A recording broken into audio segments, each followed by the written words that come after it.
Yacht. Hello, and good evening, and welcome to the War Room. This is day 7 of Russia's illegal incursion into the sovereign nation of Ukraine. And I was really going to work on doing an Edward R. Murrow intro, but I fell really behind today.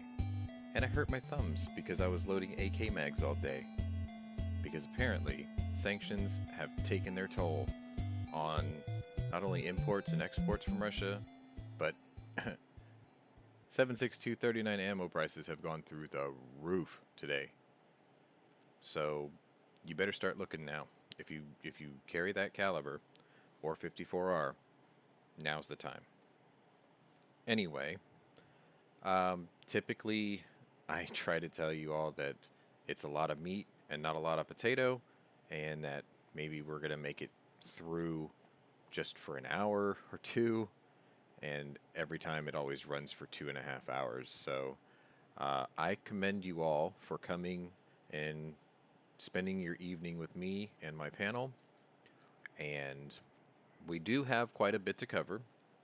Day 7 was very busy, both kinetically on the battlefield and geopolitically in terms of diplomacy and, to be perfectly honest, useless posturing. Every day so far in this conflict, I've been able to take the stories of the day and link it to a theme. For instance, war never changes, or what is old is new again, things of this nature. And I know this is going to probably offend some people, but there was a meme back in the day of a guy on his hands and knees, and it said, "Prayer, how to look like you're helping and doing something when you're actually accomplishing nothing." And like I said, I know it's going to offend some people, but the meme and the message was the visual. It's kind of hard to contest. It only works if you have faith.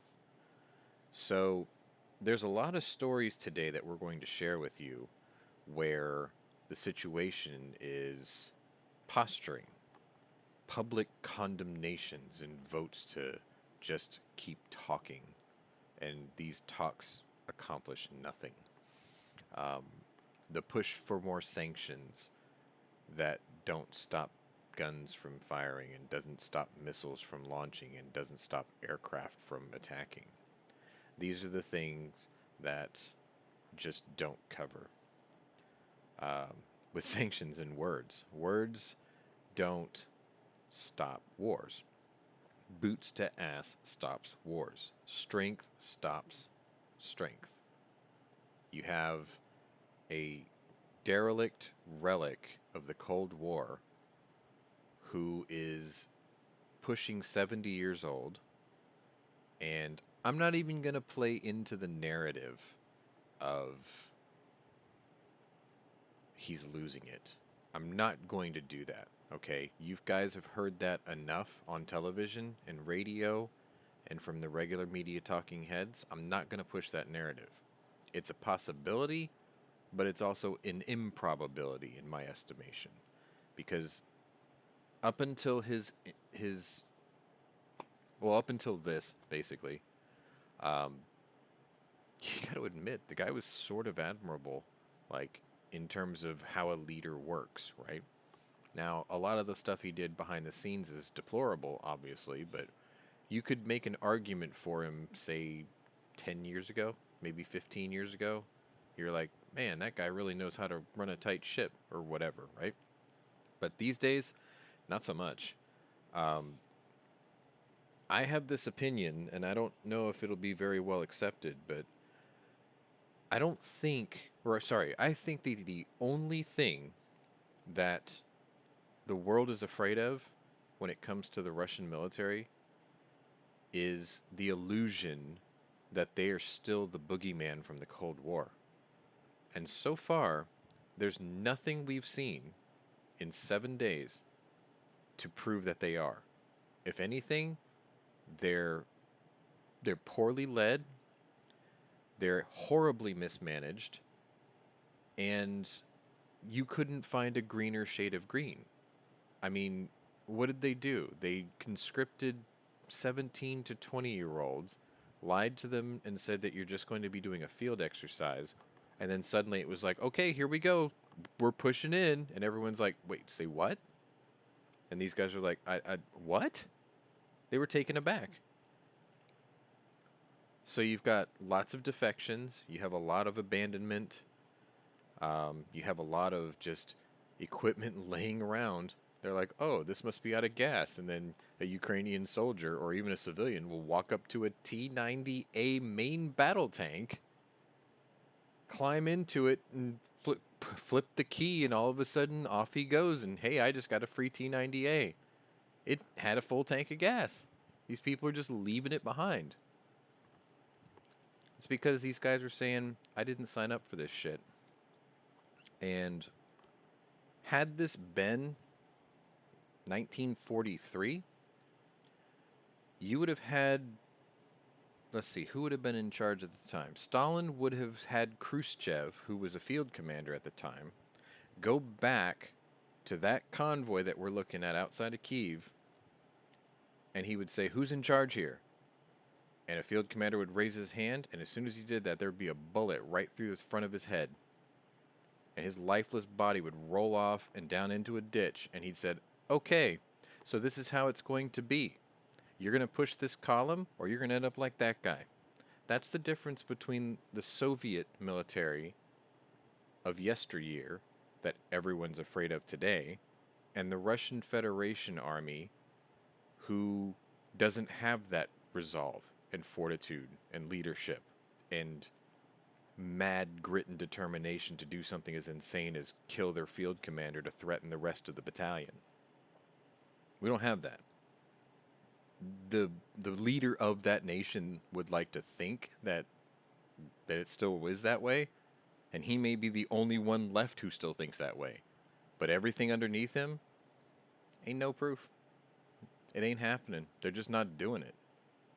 A column that big, following the IFR battle plan of I follow roadways, is not only telegraphing their intentions, but they are also incredibly vulnerable to air attack. And yet, for 4 days, it's barely moved, and nobody's attacking it. Why is that? Is it because the Ukrainian Air Force can't get in time? Or is it because the Ukrainian Air Force is missing the type of bombing capabilities? Do they not have fighter bombers? Do they only have fighter aircraft and interceptors? Do they not have the infantry with enough anti-vehicle hardware to create the kill box? We've seen the pictures. We have seen the satellite photos of this convoy, sometimes on mountain roads in single file. They are the most vulnerable and easy to kill, and yet nobody's killing it. The world can't help because that gets us involved. They don't want to get involved because they're afraid of the boogeyman. And I think the boogeyman no longer exists. So that's kind of the theme of the day. Fear of what doesn't exist anymore. And useless token gestures of UN resolutions that is starting to build a case of animosity that will only continue to grow with the Ukrainian people. And they will blame the United States before they blame NATO and the EU, because the world still thinks that we control both of those. We have a president who can't even control his bowel movements. Think about that. So anyway, now that I've got this lovely intro and set the table and probably incensed half of you, let me start bringing in my panelists. And I made their names comical, but I know you're not going to see it. So if they start whining and complaining that I did it, trust me, you're not seeing it anyway, so it's not a big deal. Maybe I'll just introduce them by name anyway. So my first panelist, as per usual, is out from the West Coast. He is working to become a public educator, but he is currently a rancher. He is in the state of California, but he is a gun guy, and he does have to defend his ranch against wild animals, and he is not a stranger to taking an AK to like a coyote or anything. But anyway, this is Galilion Gonzalez, also known as Zorro 117 from gun channels of before. Yep. Good Nice to evening be to here. you. Thank you. So, next is, he's an IT guy. He's out in Charlotte, South Carolina. Charlotte?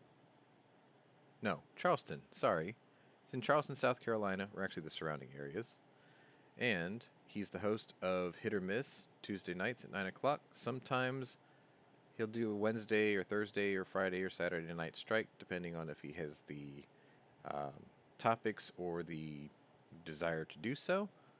But let me bring on to you Mikhail Nightstritsky, also known as Nightstrike. Not right ski if you actually, put the K in the right place at the end. Oh, no, it says right. It's correct. No, it's not SI. It should be SKI. Nightstritsky. Or there should be another K there then. I think you're right. But they can't see it anyway. I didn't want to whatever. Anyway, I'll fix it later. You fix it later. I'll fix it Or later. just turn it back to what it was. Listen, Mikhail. With a Y. No, Sean. Listen, Mikhail with a Y. Anyway, I did spell it with a Y. Anyway, my next panelist is he's a tradesman. He's up in the New England area, well, north of the New England area, but he'll tell you that they're all mass holes in one way or another. This is Scott P79, familiar with AKs and donner and wear of Adidas tracksuits. And balaclavas, actually, now that I think about it. Yeah. One of these days I'll come up with a com block nickname for you two. I'll figure it out. I just didn't have time. Did Squib want to actually do the show tonight, or is he just listening in? Like, did he mention that before he went AFK? He did not. All right. Maybe I'll just pull him in anyway to keep the avatars all set up or whatever, and he can just chime in when he wants. But in keeping with my regular cadence of introductions, next is Warsaw Patriot, our Polish contingency. And he is actually in the Midwest United States, so he likes to bring a unique perspective because he's familiar with the people in the area. And he's also part of Night Strikes Hit or Miss and Zeke Shoots podcast, which I believe are on Friday evenings. And I don't know if Zeke actually listens to this, but I do have to apologize to him because one day I jumped in on a Friday thinking they were just hanging out, and I didn't realize he was in the middle of a cast. Yeah, but you participated, so it's all right. Yeah, but I totally broke canon. I jumped in like a bull in a china shop. Bourbon was involved. Well, lots of bourbon was involved. You have to ask how many has Zeke had before he started the show. I don't know, but he seems to hold it down pretty well. So, anyway, let me go ahead and get this set up this way. Well, so the if folks you had can as see many all kids of as he does, you'd have him down as well too. I've got 9 kids in this house. He has actual children, not puppy children. Dude, shit is shit. Just telling you. Finger painting on the walls and freaking peeing on the couch. It's the same thing. Anyway, no, I get it.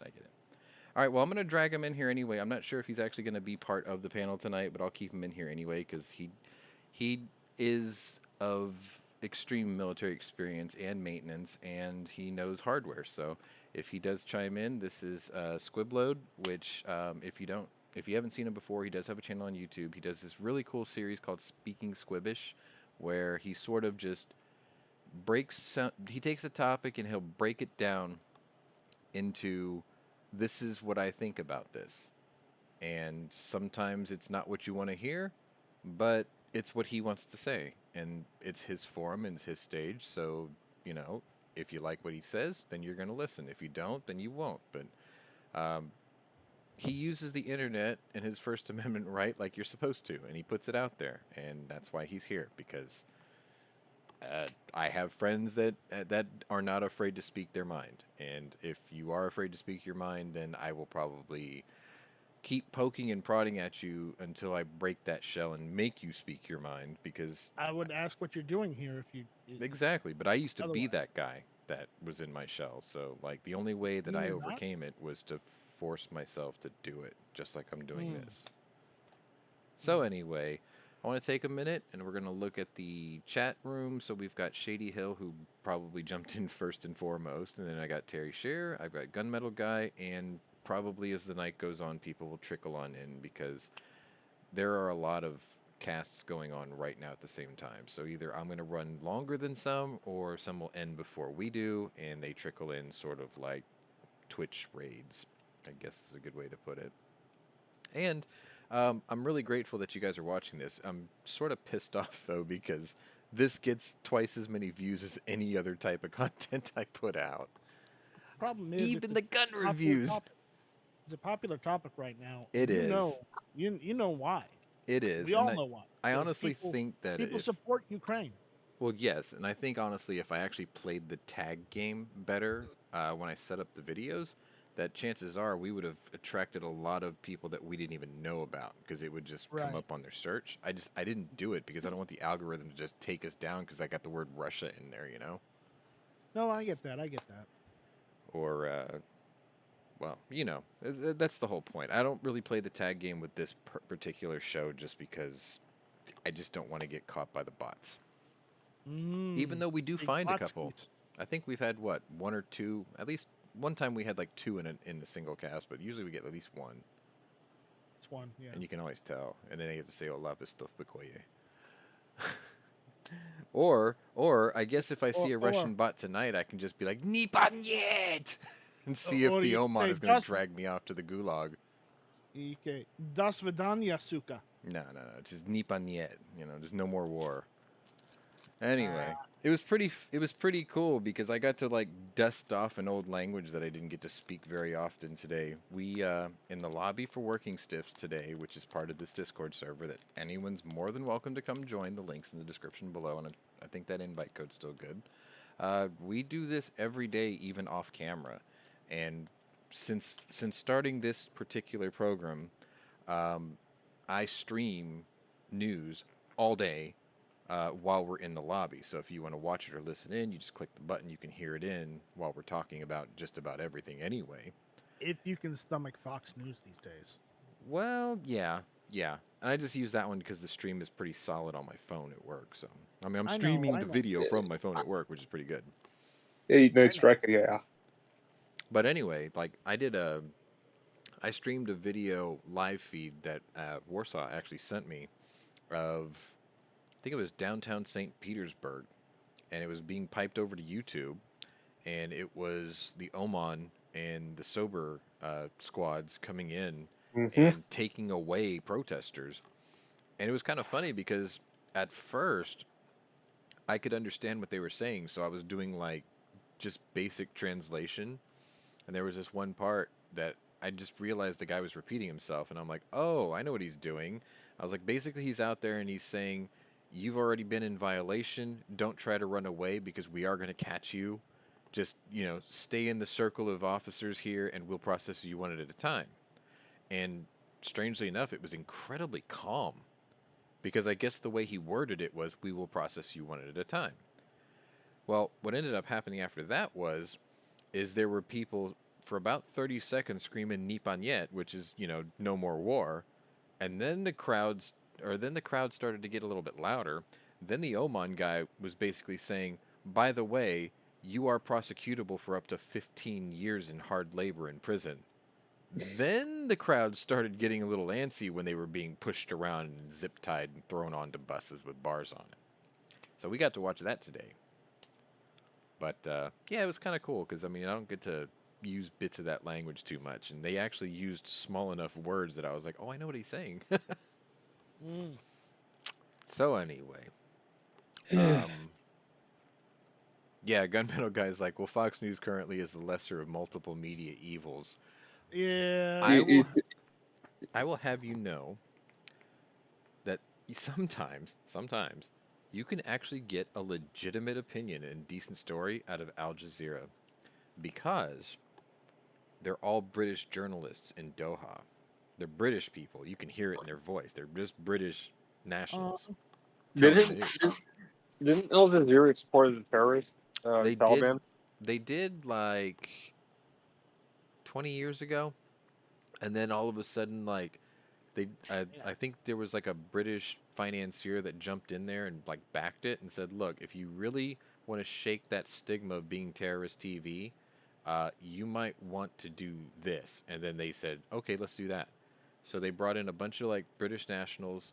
Some are Indian or Middle Eastern descent that were educated in England. Some of them are just English citizens, and they do a lot of just global stories. The first big thing that I guess put them back on the media map was they documented the entire Arab Spring from start to finish. And I thought, oh, that was actually pretty good. So there was a time where I would watch that for years, while I was at work.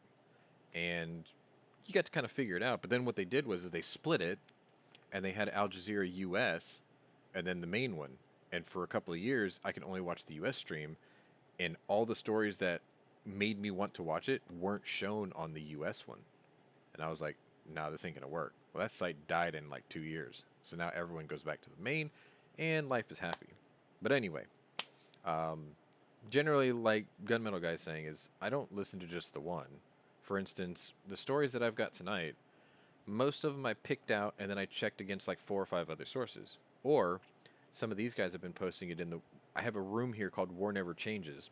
So any story that's pertaining to this that I may not have had from my source, I get it from theirs, and then I put it in here, or I'll run it against my sources and see if they're good. So today I had deliberately not done that. I'd literally not have done that, so you can see the vast differences in some of the statistics and figures. Whatever, Squib. Besides, anything that is missing features-wise, I usually just put into the beta test crew anyway, and then we keep adding it. Because if you saw what Discord looked like 2 years ago, actually, I'll tell you what. If you looked at what Discord looked like before the end of Google Hangouts, this is superior than Google Hangouts now. Like, I just keep having things added to this, and it's getting better. Anyway. Oh my god, I gotta show you guys this. You find something on Reddit? Hang on, I gotta do it through my phone because I don't want to mess with the screen. This is ridiculous. Actually, I can't do it on that one. I have to do it from this phone. Anyway. Let's see what you got. The hell? Look at this world get any more worse? No. No. Alright, so let's go ahead and get started. What? What did he say? 2 days in a row. I don't get it. Anyway. He couldn't hear you or say anything. Oh, he was muted. He said he couldn't hear anything in the channel, so I don't know what it is. Maybe permissions? You know what? That might be it, actually. That might actually be it. I promise I'll fix it tonight. I'll check it and I'll fix it tonight. That's probably all it is. Like, I have to give him a channel permission. Actually, let me see if I can do it right now. Just bear with me, folks. This will only take a second. I'll fix it.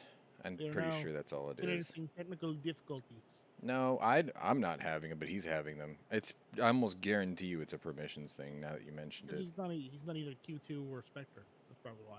Yeah. So we may have reached a turning point. I just saw on Reddit someone in the shelling of Kyiv was with the Polish government monitoring the situation died in the shelling. Holy shit! You serious? Hey, doesn't if Poland wants to, they can invoke Article 5. That's an act of war right there. You just shot a government agent of Poland. Well, if it actually happens. But he was monitoring, so I don't know if that counts. I don't know if I can do It still does count. Oh, yeah. Well, hold on. Remember, there were 10 Greek civilians killed the other day. Yeah, the Greeks are pussies and don't have any military. And one of them was a child too. Here we go. Regardless, it's an act of war if you attack a Polish citizen. Well, I think they got caught in the crossfire. But what's the Polish government going to do about that? You'd be so fucking surprised with Poland, dude. You don't mess with them. We'll, All right, we'll see. Squib, I think I Uh, got you fixed now. Sorry. If you jump in the green room, I should be able to pull you back in. You should be fine now. I forgot that you didn't have any permissions. You were just like a new user type thing, so. Then again, no, Warsaw's set up that way too. He's fine. I don't know. We'll figure it out. I'll figure it out eventually, I promise. All right, so anyway, I can't do personals and weeks in review and shit right now. Anyway, yeah, the reason we start. Well, actually, no, we started on time. Forget it. Just forget it. Let's just go ahead and start. Yeah. So for the first story picks up sort of where yesterday's left off. I started it at 1 a.m. Central Standard Time, which would have been the opening of hostilities, usually 9 a.m. Ukrainian time. And it was a story that was that the Ukrainian government had issued war bonds to fund their defense against Russian invasion. There's Squib. Oh, cool. Let me make sure this works now. All right. Don't forget to unmute can you yourself hear us? now. You should be able to hear us because I gave you like third highest access on the server. So let me make sure he's not like muted here. Squib, can you unmute yourself? He might be busy though. Yeah. Well, probably. Well, he's been having issues the past 3 days now. I know. If it works, if you unmute yourself, it should work now. Because I mean, I gave you like all the right permissions to do that. So, like, I don't get it. I don't get why it wouldn't work. Here, let me try 'Cause this it's again. squib. There. I got him in here. Like, it worked fine when we were in the green room, so. And you guys can all speak, so obviously that Yep. works. And I know there's no limit to how many people I could pull in here to do this, so. I'm sure he'll type it in the chat. If you can't unmute yourself, I don't know why that would do that, because everyone else could do it. Yeah, I really don't get that. Let me All right. check him out one more time. No, I mean, he's got everything he needs now. Rolls. There. There. Right? And here. Hmm. And now he's gone. I don't know what the hell the deal is. I'm sorry. I promise I will figure this out for you, but I don't know what the deal is. Like, it works for everyone else. Anyway, Ukrainian government issued war bonds, and they're funding their own war, and they raised $270 million. That's not bad for a country of, what, 40 million people?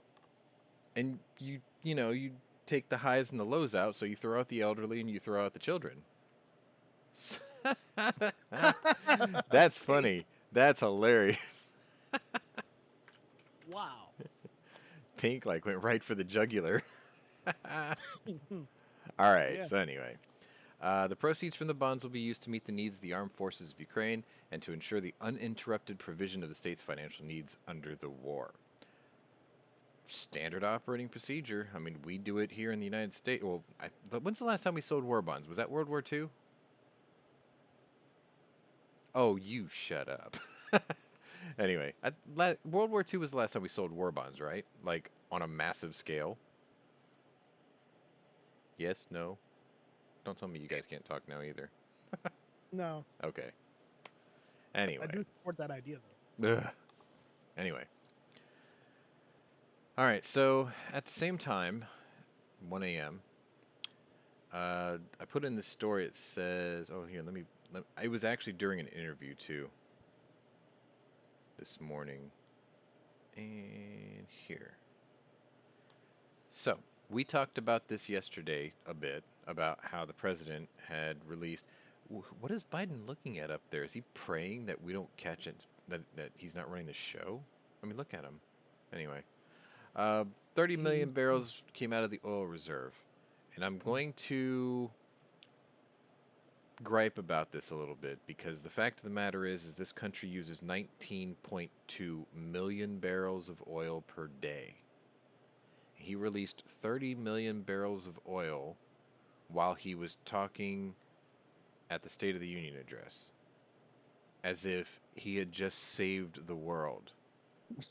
He gave That's not us enough. no, he gave us, what was it, 30 hours worth of oil. See, here's the problem with the strategic oil reserve. It was never meant for us. It was for the United States military. It was meant for the military when they're in wartime conditions and they need it in a pinch. 30 million barrels of oil for, let's say, 300,000 active military, that can go a long way. 30 million barrels of oil for a country of 366 million, that's 30 hours. That's part of today's theme. A token useless gesture. Oh, I've released 30 million barrels of oil, so it should stymie off and stave oil prices spiking. What does it say right there? $120 a barrel. It closed at like $115 today. Every time he released oil from the strategic reserve, oil prices skyrocketed. It went up $7 a barrel just today. Mm-hmm. How do you think Donald Trump feels? Somebody should tell him, stop it. You're making it worse. Anyway, the reason I brought this up is because I was watching this interview and it said, you better fill your tank now because oil prices are set to spike to $110 a barrel and beyond. This was this morning when I wrote this. It cleared $115 already. In the early morning hours, benchmark U.S. crude jumped $4.89 to $108.28 per barrel in electronic trading on the New York Mercantile Exchange. So this is before the markets actually opened. It rose $7.69 on Tuesday, just one day, to 103.41. So day over day, it's gone up $12, almost 13.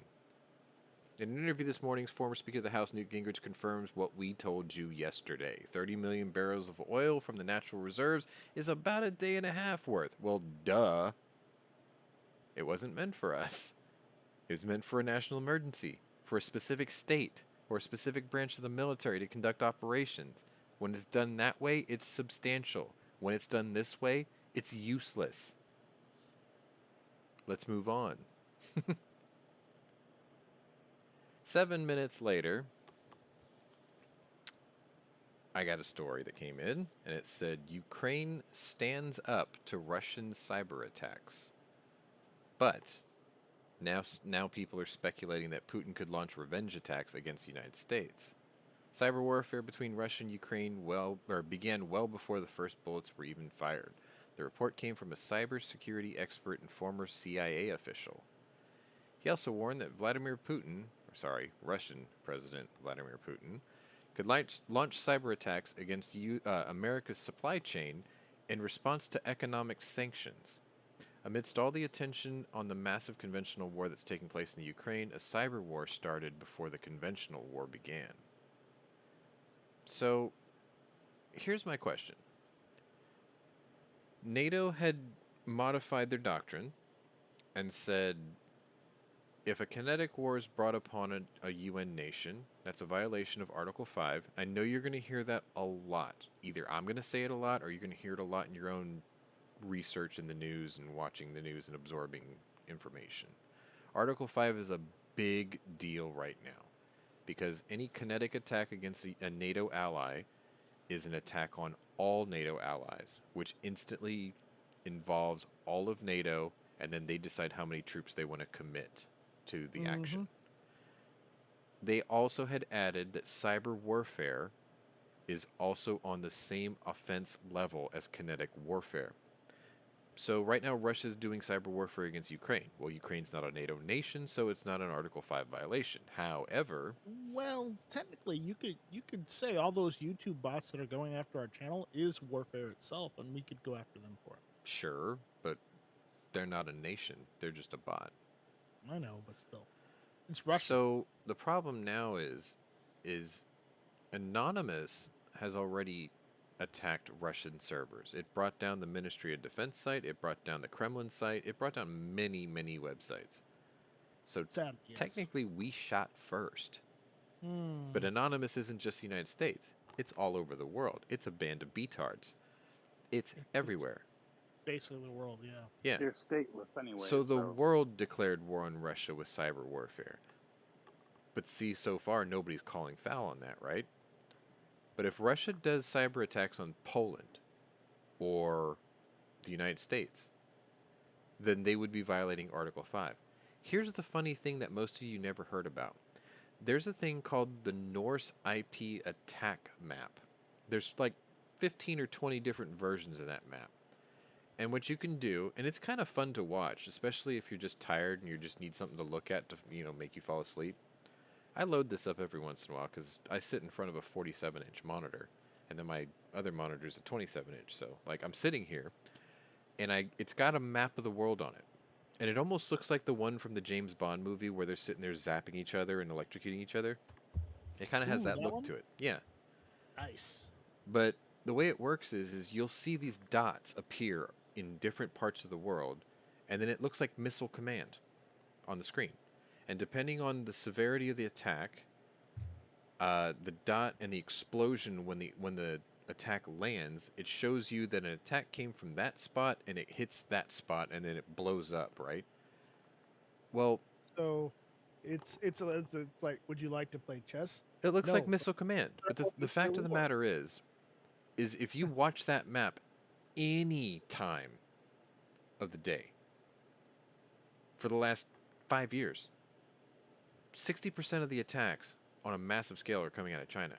They're hitting the West Coast. They're hitting the data centers of the United States, like near Microsoft, up in like Seattle and Portland area. They're hitting like the major data centers in like Dallas, Texas, and Chicago, and they're pounding on New York City too, right? Like you can see these explosion little rings and things, and you can see these streams. Sometimes it's like one city has a coordinated attack of like 50 streams at once hitting one city. Well, Russia does it too, and Russia's been doing it to the United States for as long as the internet's existed. I agree with Squib. Huh? What he just said. Oh, about the oil prices thing? Yeah. Yeah. No, a lot of people have speculated that, and there's merit to that argument, for sure. But a lot of people are saying, screw it, we don't care. Sort of. So, like, the thing is... Well, we care, it's just we're not... Well, we're not gonna let me finish my thought about the cyber warfare thing real quick. We'll definitely talk about that. Okay. In the cyber warfare thing, Russia's been attacking us for like the last 10 years. So technically, they've already been violating Article 5. Except you have to prove that it came from a directive order from Putin himself, and it's not just a bunch of Russian hackers. Am I? No gunmetal guy, because if he did, I'd have to get him a Daewoo rifle first and put him on top of the roof. That would be cool. Are you gifting me a DR300? I may. Okay. Just so we can get that picture and make memes.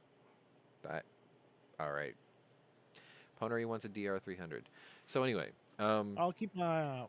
I'm just saying, like, you can see the Norse IP attack maps. There's like 15 or 20 really good ones, and you can see how it works, and it's fascinating to watch, and it'll put you right to sleep. It's like a visual version of ASMR.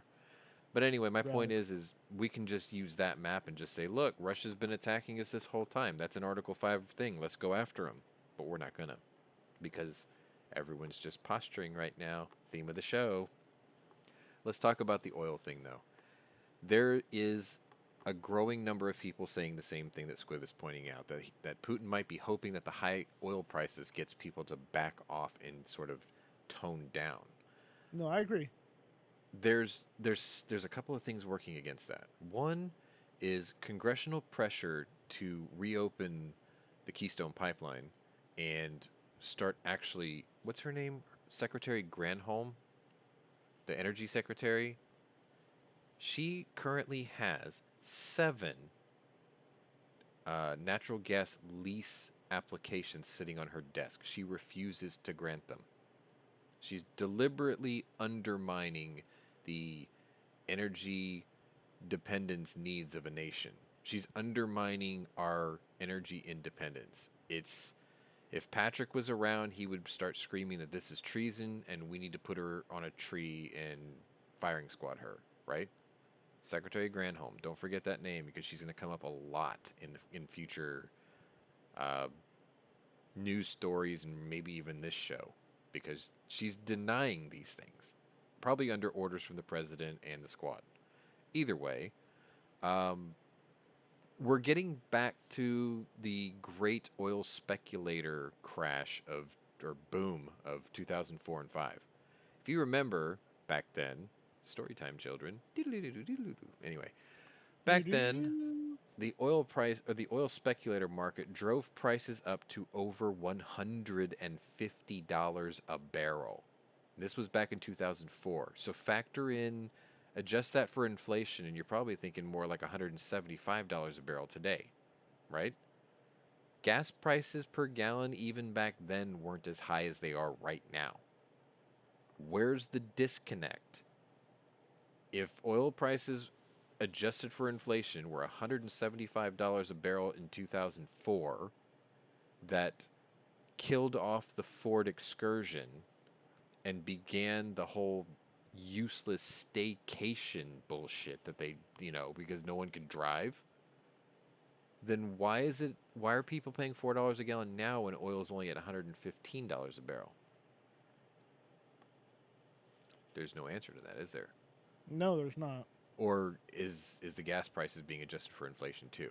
That's a possibility, but I don't think it would still be as high as it currently is. Because $115 a barrel adjusted for inflation is probably about 129, 130-ish, something like that. Something like that. Something like that. So it still shouldn't be this high. Either way, I can guarantee you that had that stooge not been elected, had the Keystone Pipeline not been shut down, had 100,000 people not lost their jobs on the very first day of his presidency, from the oil industry, the logistics industry, the drilling industry, the pipe maintenance industry, the welding industry, Our all those economy would be people, much better. I'd still be paying $17 for a full tank of 93 octane. That's all I'm saying. Jennifer Granholm. Yeah, I think that's who we're talking about. I think that's her. I don't know. I know she's got like a pixie haircut and some really weird glasses. I saw the picture of it this morning. Either way, the thing about Putin hoping high oil prices makes this de-escalate, I don't think that's going to hold any merit in theater. If anything, the ban from SWIFT, the 5 major oil companies who pulled out of Russia operations in the last 48 hours, BP, ExxonMobil, and like 2 or 3 others. 3 others, actually. That's going to crush the Russian economy. I think it's already tanked like 50%. The ruble is, what is it, 115 rubles to a dollar, I don't know. It's less than a cent value, though. It's crap. Russia's credit rating is now junk status. If anything, the people in Russia is going to put an end to this because of mass protest or maybe even civil unrest. But we're going to get to some pretty disturbing numbers about about civil unrest and what Sober and Oman is doing to protesters in St. Petersburg. Jesus Christ. Let's move forward. Because, we could spend 2 hours just talking about gas prices. I've got mechanics in the audience. I've got people who build cars in the audience. I've been a mechanic. I've built cars and trucks before, just customs and stuff. We can go on for this for days. But anyway, let's move on. Where did I leave off? 4:21. So I was just getting up because my dogs don't let me sleep. 2:21 p.m. Ukrainian time. Russia announces that it's going to resume peace talks with Ukraine Wednesday evening. This came from the Kremlin spokesman Dmitry Peskov. Russian delegation is ready to resume talks Wednesday morning with Ukrainian officials, according to the Associated Press. So this was, I guess, corroborated twice. This will be the second meeting between the two countries after delegations previously met in Belarus. The second meeting site was somewhere, I think, between the Polish and Ukrainian border. Here's the thing, though. What the hell is the point? Putin doesn't attend these meetings, and I don't think Zelensky is personally attending these meetings. So they're sending their proxies over there. The Russians are literally just saying, we're not giving you anything. This is what we want from you. You stand down or this will continue. And the Ukrainians are basically just sitting there with the troll face with the bird flipped up at the table like, go fuck yourself, right? That's all it is. And then they turn around and they're like, okay, well, that was a great meeting. We'll convey in 3 days after we speak to our leadership and we'll pick another site.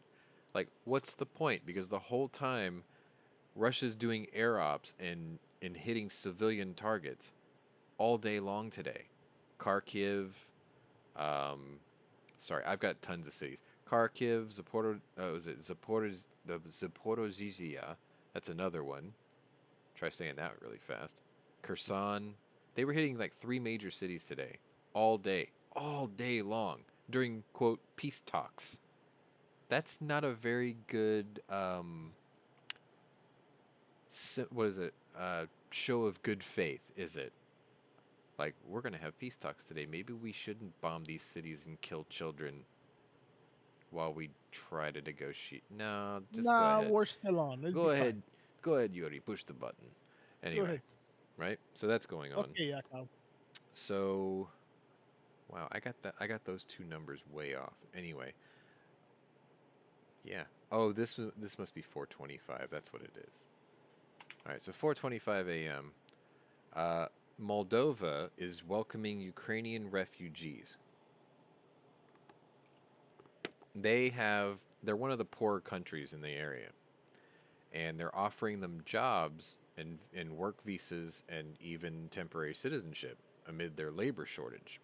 Tens of thousands of Ukrainian refugees fleeing for their lives have arrived in Moldova, a country on Ukraine's southern border, since Russian Vladimir Putin ordered troops into Ukraine last week. Although Moldova is one of Europe's poorest countries, it has taken in so far 88,000 estimated Ukrainians. Moldova, like Ukraine, was part of the former Soviet Union. It's facing a labor shortage. More than 1 million Moldovans left the country, of about 3.5 million people, since 1991. Ukrainians fleeing to Moldova are being offered jobs in a wide array of fields, including teaching, construction workers. Hey, yo, Zorro, teaching job. Go to Moldova. Hell yeah. Anyway, construction workers and in the country's burgeoning information technology sector and in the service industry. If these refugees decide to stay in Moldova, they're welcome to stay. This came from Vastislav Ionita. That was a former member of the Moldovan parliament. I guess he's still a public figure. That would be a solution for them, and it would also help Moldova because, in my opinion, the biggest challenge for this country in the next 2 or 3 years is that it has no workers. So he said that the country's tech sector could easily offer up to 5,000 jobs. Question is, didn't Moldova host 9,000 Russian troops on their border before hostilities began 7 days ago? They did. So are we just going to overlook that and just forget that it happened? Like, that didn't happen. Look, they took 88,000 Ukrainians in. See, Their whole Moldova's thing is claiming... they left. Well, see, they're claiming that they were strong-armed and it was done against their will. Do we believe it? No. We believe survivors. Anyway, sorry. That was a rape joke. I don't know. You let in 9,000 Russians. You said that you couldn't stop them, but you let them stay anyway. And then you took in 88,000 Ukrainians as a, sorry, bro. Here, have a job. Yeah, it doesn't make sense to me. Math just doesn't check out for me. Like, I don't know. Maybe they really were forced. I mean, come on. What are they going to do? Stop Russia? They're not Ukraine. They can't do it. Anyway, let's move on. 4:44 a.m. my time. It was now 12:44 Ukrainian time. Lunchtime is over. The Ukrainian president condemns Russia's version of cancel culture. Zelensky condemns Russian missile strike attacks on the Holocaust Memorial. Now, I know I said cancel culture. I know it comes off as a bad joke, but you'll see why I said it that way. Ukrainian President Volodymyr Zelensky condemned the Monday Russian airstrike that took out the Holocaust memorial site Babi Yar in the capital city of Kyiv in a news conference Tuesday, calling the destruction, quote, beyond humanity. This is far beyond humanity, Zelensky said, according to a translation from an AP interview. Such missile strikes means that for many Russians, our Kyiv is an absolute foreign region. They know nothing about our capital. They know nothing about our history, but they have orders to erase our history, our country, and all of us. The ultimate form of cancel culture. Russian mothers are losing their children in an absolutely foreign nation to them, he added. Think about this number. Almost 6,000 Russian soldiers were killed. That's an offhanded death toll estimate from the president himself. Unconfirmed. Believable. I mean, if you look at the numbers I put down in the scroller at the bottom today, that's the latest figures as of today. Well, sorry, as of this morning, my time. So, what, 12, 14 hours have passed since then? Those numbers are probably slightly higher. But they vary, right? So the president says 6,000 soldiers. My numbers, I think, are less than that slightly. And then the UN has a number even lower than that. And then the Russians admit to a number somewhere even lower than that. Like, it's crazy, because that's how propaganda works. Anyway, 2 minutes later, the Ukraine government, in a social media post of all things, bing! The Ministry of Foreign Affairs of Ukraine released this set of photos, showing that they are still knocking out Russian tanks. Ukraine continues to defend its people, its land, and its independence. These Russian tanks will not be able to destroy anything anymore. Question is if you could do that there, why can't you knock out that convoy? Yeah, I don't get that either. Right? I mean, that's Gollum. That is the thing that is going to make your country extinct. That is the proverbial asteroid to wipe out the dinosaurs of your people. You need to stop the asteroid. But I think it's a logistics thing at this point, honestly. That's the only thing that makes sense to me. It has to be a logistics nightmare. It can't be a lack of munitions. They're knocking out tanks. Anyway. I got a little bit of sleep. About 90 minutes later. It's about 6:30 in the morning-ish. 2:25 p.m. Ukrainian time. And I have a new picture for you. Bing! So this is the map. I know it doesn't show context very well, but you can see that where I wrote the words Crimea, that's where the Black Sea is. And obviously that little bit that juts in there is Crimea. So that gives you kind of an idea that's somewhere in the middle of the southern part of the country. The center part. And I know you can't read Cyrillic, but it's sort of in English up there. Anyway, the International Atomic Energy Agency, the IAEA, you know, those guys who are oh so useful and helpful when it comes to all things Iran and North Korea. Yeah, those guys. They announced Wednesday that it has received a letter from Russia suggesting its military has taken control of the area around Ukraine's largest nuclear power plant. The letter says personnel, you gotta give me a second to pronounce this. The letter says the personnel at Zaporizhzhia plant continued their, quote, work on providing nuclear safety and monitoring radiation levels in the normal mode of operation, and that all levels still remain normal. That's a really hard place to pronounce. Zaporizhzhia. It is the largest of Ukraine's nuclear sites, with 6 out of the country's 15 reactors. Already, Russia has seized control of the decommissioned Chernobyl nuclear power plant, scene of the world's worst nuclear disaster in 1986. The IAEA says that it has received a request. Yes. The IAEA says that it has received a request from Ukraine to, quote, provide immediate assistance in coordinating activities in relation to the safety of Chernobyl and other sites. So, even though the Russians have taken over these nuclear plants and nuclear sites, apparently they're putting in requests to the IAEA to make sure that they keep them running and not melt them down by mistake. Because you have to remember, the bulk of the Russian military that's in this country right now are a bunch of 17 to 20-year-olds. They were issued an AK-47 or an AK-103 and 3 days worth of rations and probably 2 tubs of zit cream. They're all still kids. Anyway, let's move on. So this is the part of the day where my news feed starts going crazy, and I can't sleep because it's going bing, bing, bing, like every minute, right? So 6:28, it is now 2:28 p.m. Ukrainian time. But it's also 8:28 p.m. in Beijing. And I did interject a bit of my opinion trying to paraphrase this story, so I apologize, but I think you'll understand why I did it. File this one under duh. China's bank regulator said Wednesday that Beijing will not join the United States and European governments in imposing financial sanctions on Russia. China's a top buyer Yeah, I of wonder Russian... why. Well, no shit.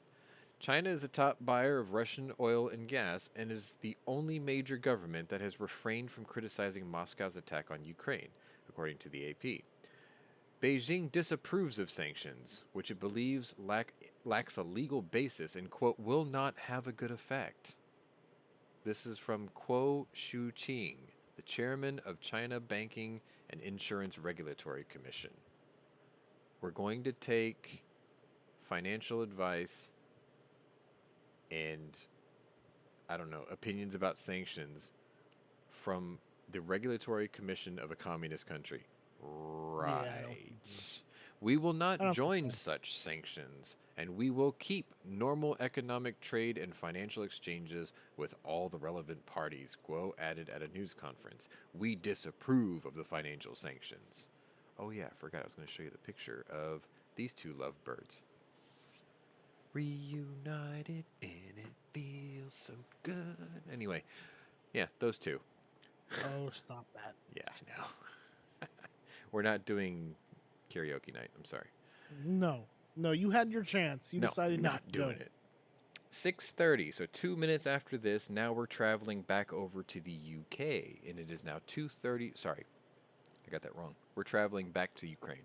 This is 2:30 p.m. Ukrainian time. So this is that lull in corporate America where it's like you had lunch an hour ago and nobody wants to work right now, and they're sort of just kind of going through the motions, waiting for 5 o'clock to roll around.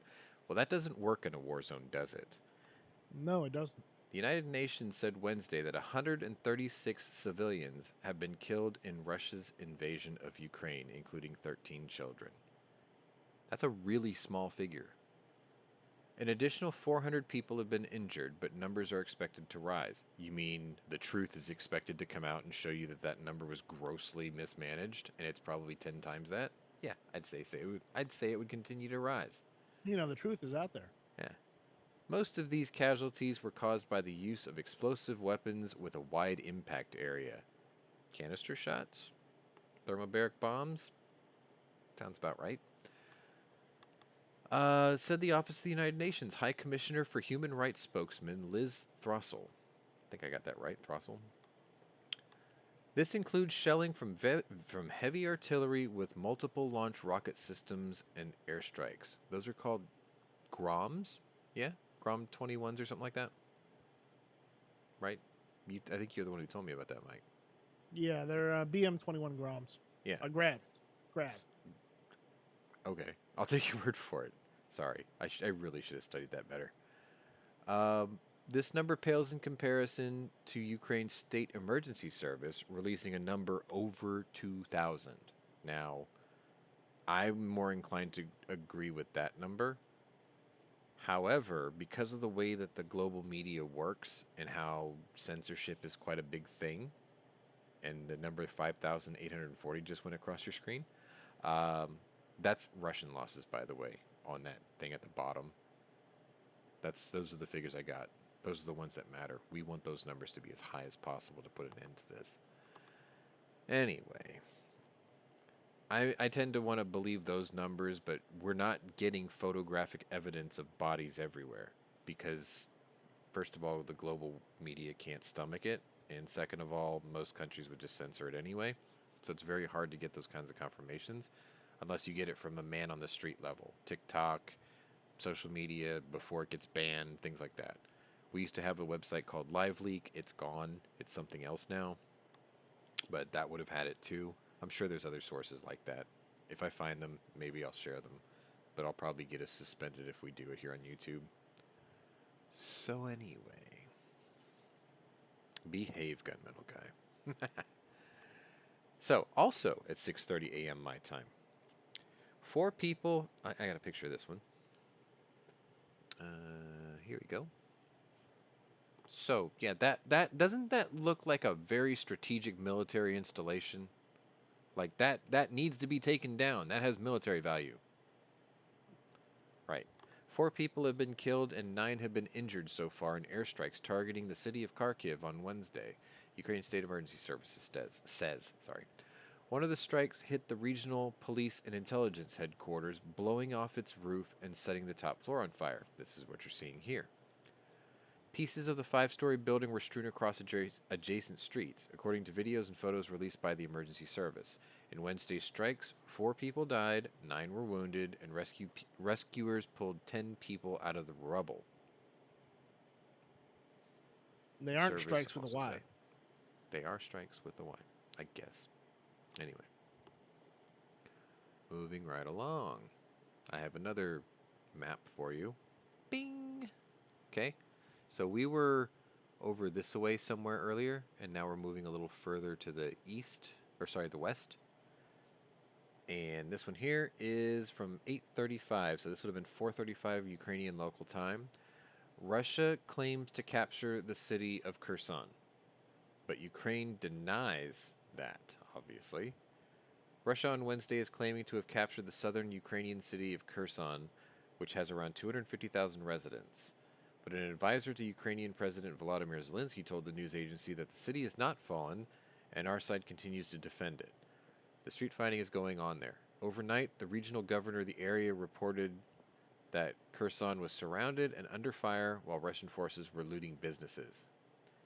Now, this was at this time of day. I'm going to go ahead and tell you that by the end of this show, at the very bottom, Curson was confirmed captured. So it at the time when this was released, and I'm telling it to you, I'm just trying to give you like a play-by-play throughout the day. At this particular time of the day, it wasn't taken over yet. But the surround and siege of the city was in progress, and Russian forces were looting the businesses. Now, what's important about this particular piece of information is this goes in collaboration with several other stories that said that Russian troops that are in the area of operation were only issued 3 days of rations. Today is day 7. They've had to split their rations 50% every day. They were eating half rations every day to keep it going, and by today they'd run out, and now they have to loot and pillage for food because they don't have any. Because apparently Russian military intelligence and those 2 generals that were sitting across that 30-foot table in front of Putin told him, "Oh, don't worry, this will be a cakewalk. We'll be done before Sunday chicken dinner," right?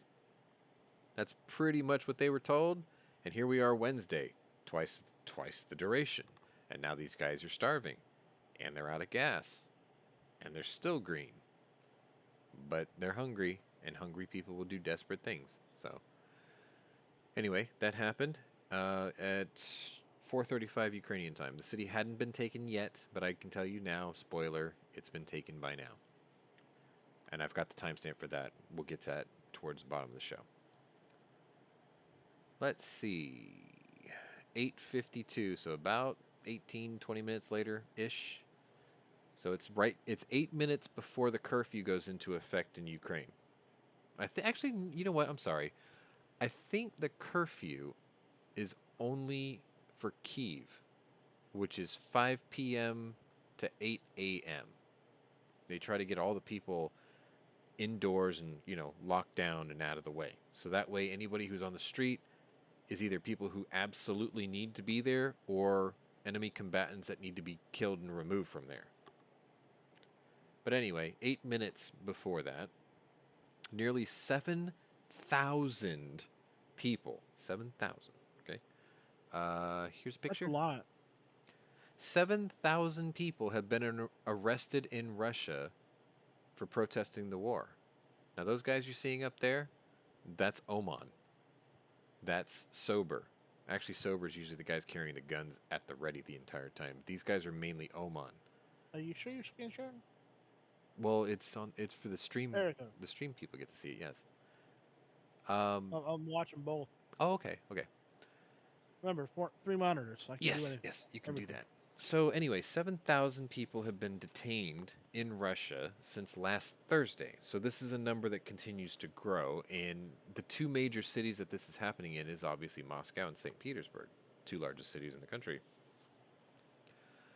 This is according to OVD Info, which describes itself as an independent human rights media project dedicated to political persecution in Russia. I'm sorry if that sounded canned, but that's the way they describe themselves. The website estimates the exact number of detainees to be 6,852. Now, I'm sorry, the story starts off nearly 7,000, and then they say that there's an estimated the exact. It's like, is it exact or is it an estimate? And then you give me a very specific number, 6,852. Whatever. That's a lot of people. These are people that have been zip tied and thrown onto buses that's got bars on them. Like, where are they taking these people? And what's really amazing is nobody has the guts to follow the bus to see where they're being taken to. Probably because one of the sober guys will just jump out of the bus and light you up. So nobody knows where these guys are going. Anyway, moving on. Thanks for being so upbeat. I know. 9:04 a.m. my time. Pwnery's awake. He's having cinnamon rolls and coffee. It's 5:05 Ukrainian time. Did you say cinnamon? I always say it like that on purpose, just because I know it makes people's eyes twitch. Okay. Cinnamon. Anyway. It doesn't make my eyes twitch. I'm just like, it's funny. You took a double take. I get it. I always just do that as a joke. It was my girl had a little kid and she loved it. Oh, okay. Anyway, 5:05 p.m. Ukrainian time. The curfew has now been in effect in Kyiv. Russia releases a statement that warns that a third world war will involve nuclear weapons. Okay, now before they were making statements and escalating their nuclear response levels, sort of like how we do DEFCONs, that's posturing. But this is a declaration. Basically what they're saying is if you want to call it a third world war, then nuclear weapons will be a thing. The Russian Foreign Ministry Russian Foreign Minister Sergei Lavrov declared this on Wednesday, that if a third world war were to start, it will involve nuclear weapons and be destructive, citing Russian state media. Lavrov also reportedly said that it would be a, quote, real danger if Kyiv obtained nuclear weapons. Now, there's something important about that statement. Ukraine was asked by NATO back in 2014 to denuclearize their arsenal. We did that under we collectively as the UN. We did that under the promise of, you don't need them. Don't worry. If anything happens, we'll take care of you. So they agreed. So they have no nuclear weapons. And now They need them. Yeah, right. Now they don't have that deterrent anymore. And where's NATO now? Thoughts and NATO's prayers. not helping. Thoughts and prayers. That's something, right? Apparently. That doesn't help. Well, but they seem to think it does. It gets Well, worse. they're idiots. That's why. Oh no, it's going to get worse. Trust me. I've got a story for this of too. course it's gonna get worse. It's going to get a always lot gonna worse. Like, you should be incensed by the end of this today. I always am. Wow. Anyway, I let an hour go by. I had to get to work, so I hopped in the car. I drove the 16 miles to work in traffic. in the fourth largest city in the country where no one Oh, seems to poor know how you. to get to work. Anyway, so it's now 6:09 p.m. So that, it's been about an hour curfew lockdown, right? And I called this tweet, "Oh, sweet, free stuff." Bam. I think I have this translated. No, no, because it didn't really say anything useful. Ukrainian military releases these photos for, I guess, the day's bounty, right? I guess that's the best way to describe it. This is today's bounty. The Ukrainian military takes over an entire abandoned column of enemy equipment. Now, look at some of that stuff's pretty good stuff, right? Yeah. An abandoned column of enemy equipment was in the area. That's what that says. Okay, I did get the translation. The abandoned column of enemy equipment was in the area of, quote, responsibility of one of the Ukrainian brigades and now will serve Ukrainian soldiers. That's what it says. That's kind of a rough translation. The area of responsibility. I think basically what that means is the area of operations. It doesn't translate well for English. But I mean, isn't that one of those launchers we were just talking about? The one on the far left? Yeah, it's the BM-21. Yeah. The grad. Yeah. Plus a couple of tanks. Yeah. Abandoned? Didn't even mention if they were out of gas. They were just sitting there covered in snow. Like, nah, ain't doing it. And they just walked away. So the Russians just got out and walked away? Pretty much. They just left it. They just dumped it. Somebody asked me a question today. They said, what would happen if a battalion of Russian soldiers with their commanding officer didn't abandon their vehicles? They just tied white rags around it, drove right up to the Ukrainians and said, we didn't sign up for this. What do you need us to do? They would say go home. No. I mean, think about it. If you had an entire battalion with all their hardware, all their munitions, do you think they would actually accept the help from defecting Russians? An entire group? Well, the problem is those Russians could never go home if they did that. They were never going to go home. These were draftees who had to sign NDAs and gag orders to not be able to tell their families where they were going. And then Russian leadership brought in portable drive-up crematoriums, meaning the bodies were never going to go back home. So, knowing that that's all coming while you're a Russian soldier and you're about to abandon all this stuff, they already know they're not going home because the leadership was never intending to let them go home. They were disposable. What do you think that does to morale? Of course they're going to drop all their shit and leave. But, the question was asked, what if a battle group, not surrender, they just came up with a white flag and said, we didn't sign up for this, don't take it out on us, what do you need us to do, we'll help you. Because you got to remember, the propaganda before this incursion began, those are your brothers in Ukraine, right? That's what they kept telling you. Some of those guys probably still believe it. It's a really cool what if. I'd love to see a story in the next couple of days that very thing happened. We all would, but Could you imagine reality what would is happen? harsher. Well, could you imagine what would happen if that 40-mile column defected?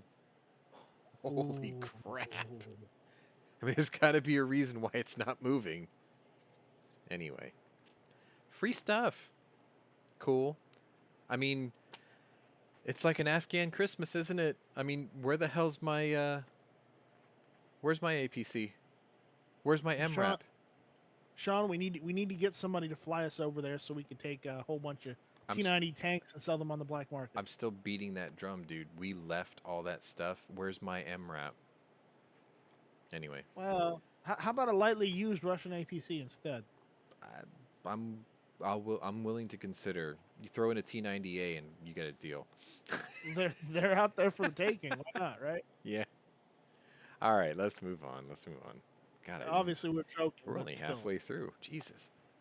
Yeah. I really didn't think we had enough material today, but apparently we've got plenty. We're still probably gonna end it sooner than. No, not the way this is going. All right, so psyops. a bit today. Oh, good. Oh, good. I thought we'd Not in a progressed bad way. further to using psyop. Not in a bad way. Not in a bad way. This is actually a good one.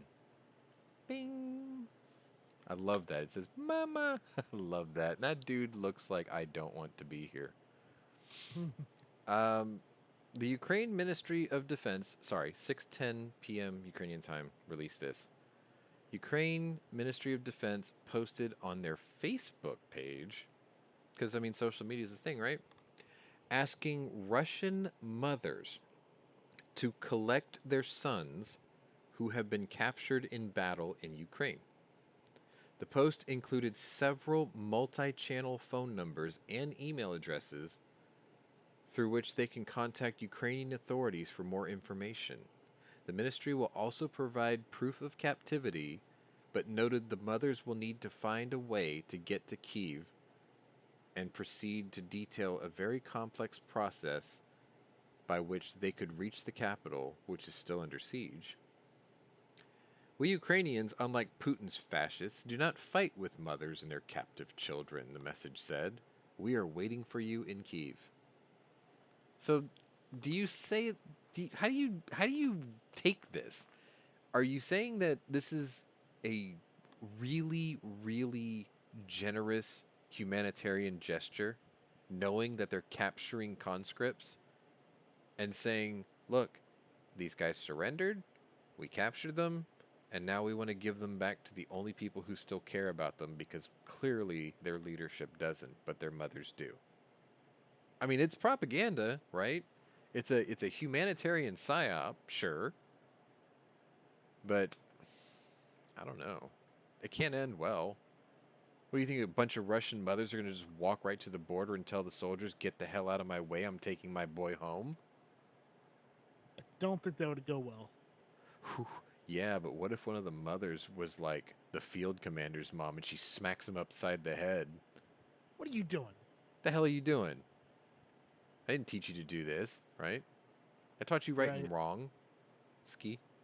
Sorry, I forgot that part. I taught you right and wrong, Ski. Yeah, I threw that in there. Sorry. All right, enough of that one. Perfect. It's perfect. All right, let's move on. So about an hour later, now I'm getting into the groove of my work day. It is 8:15 p.m. Moscow time. Okay? Moscow.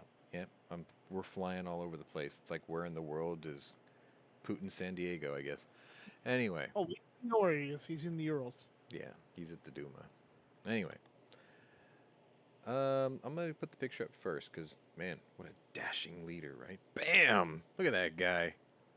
Dude looks like Duke Nukem. What a badass, right? No, that's BJ Blazkowicz, which I know that's a Polish name, but still. Anyway. William J. Blazkowicz. Oh, you knew the whole name. Russian opposition leader Alexei Navalny. You remember this guy? Because, you know, Putin tried to kill him and poison him and irradiate him. Looks pretty healthy there, right? He's urged the people of his country to stage daily protests and calls President Vladimir Putin an obviously insane czar for his invasion of Ukraine. The protests in Russia started immediately and continued despite a swift and severe crackdown by police in every major city, including the capital Moscow and the city of St. Petersburg. The arrests come as Russian leaders continue to be frustrated by slower than expected gains in their invasion of Ukraine, according to American officials. In a long series of tweets posted Wednesday by his spokesman, Navalny called for his people to avoid turning into a, quote, nation of frightened and silent people, and, quote, instead fight for peace. I call on everyone to take to the streets and fight for peace, he wrote. Putin is not Russia, and if there's anything in Russia right now that you can be most proud of, it is those 6,824 people who were detained because without any call, they took to the streets with placards saying, "Ni paniet," no war. Pretty cool. So we were talking about, before we were on air with Squib, who apparently can't unmute and now hates me because I use Discord. It's not my fault, I'm telling you. Anyway. We were talking about how do we put an end to this if we can't get involved in it. maybe we should get involved with it. Article 5, covert ops, whatever, right? Because if you can highway of death that column, you have just taken away Putin's ability to take Kyiv. And you will have demoralized all the exhausted Russian soldiers who are starving because they only had 3 days worth of rations while they were desperately waiting for reinforcements. Like, those guys are just going to throw their hands up and go, to hell with this, right? And he was saying that we can't do that because if we declare war on Russia, we will incur the animosity of the Russian people, the people, right? And the problem is he's sort of right, but I think he's also categorically incorrect, because those are the people behind Navalny who don't want this war. But the problem is Russia's a prime example of how important the Second Amendment is, isn't it? Because those people they're not armed. They have no arms. They're not allowed to have arms. They can have shotguns, I think, some of them, and it's very limited. But they can't fight back because they have no weapons to fight with. I'm sure they'll put up a noble effort, but it becomes a numbers game. Sober has the machine gun and the dishka and the tank and the tear gas, and what do you got? Flags, rocks, maybe some Molotovs? That's going to get ugly real fast. But I think he's sort of right in the sense that if the people would revolt and get behind this guy Navalny's a capitalist. He's a forward thinker. He's been influenced by Western influence, and he believes in it. So we were talking about how I think the reason that the world doesn't want to get involved with Russia is because they're still scared of the boogeyman that Russia used to be 60 years ago. They're not that anymore. You can just tell by looking at the way that the country's set up. You can tell by looking at how inexperienced their military is, how many blunders they've had. Sure, they've got some pretty impressive weapons that they're using, but I mean, in all honesty, if those weapons were being used by an actual elite, highly disciplined and motivated Russian army, let's be honest, they would have been done in 3 days. They don't even know how to shock and awe. Think about that. They failed. It's because they're not that boogeyman anymore. And the fact that we, the world, is still scared of them, kind of a joke, isn't it? Like, they're showing us every day that they're not what they used to be. You don't need to fear them anymore. This guy Navalny, he's telling you, and he's in country. He's been poisoned. He's been irradiated. They tried to kill this guy. And he turns around and said, you don't need to be afraid of these derelict dinosaurs of communism because we aren't them. They are a dying breed, and soon they'll be extinct. And then we can finally get about the business of being a respectable nation on the world stage. Well, they gotta get rid of those in charge first. Right, and when they do, I think that's the guy that can fill that role. He seems like the guy that's going to fill that role. And hopefully, absolute power doesn't corrupt him absolutely. Like, if he can do what he's saying and keep it together, that might be the solution right there. It must be, because Putin hates him. He's trying to get him killed.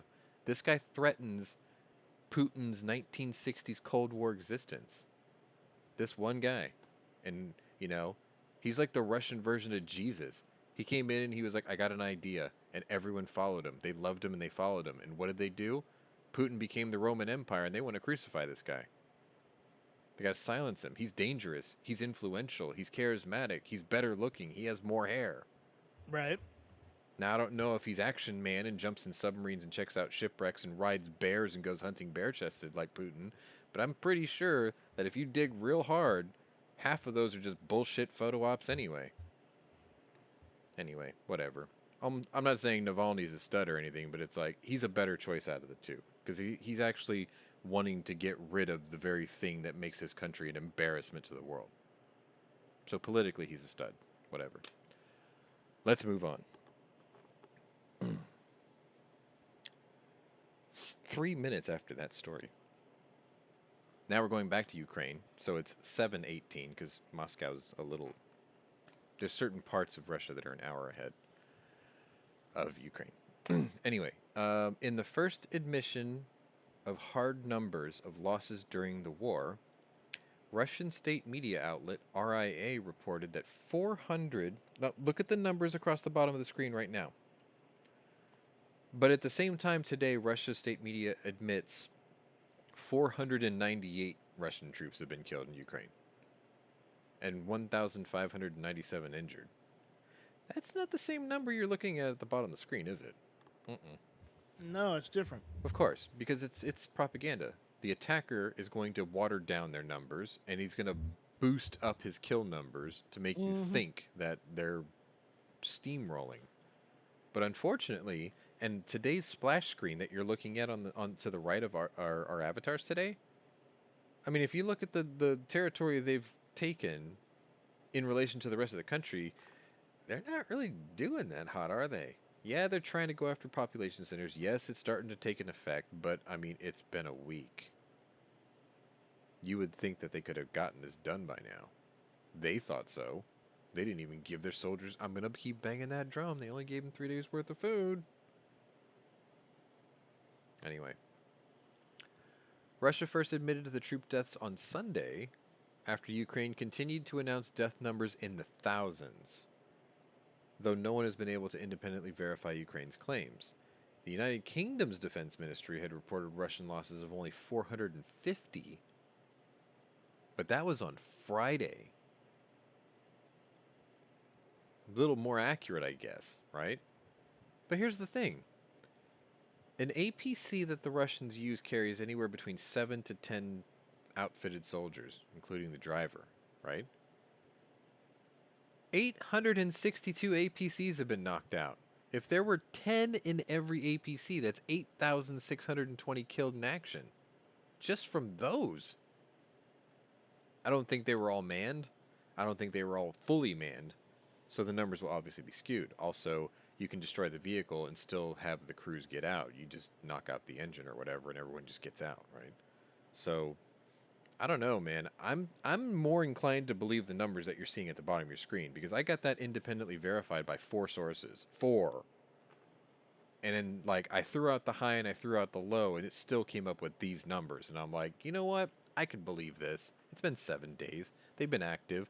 They've probably gone through more Javelin missiles. Is it a missile? It's a missile, right? Yeah, it's man-portable. They've gone through more Javelins than Joe Biden's gone through excuses. I mean, let's be honest, right? In 7 days. It's impressive. 3 days worth of food that was expired. No, you're right, Patrick. Their MREs, I showed you yesterday. 2015. 2015. It had an expiry date of 2015, which means it probably had a manufacture date of somewhere around 2010 or 11. Figure the average shelf life is 3 to 5 years, if properly stored.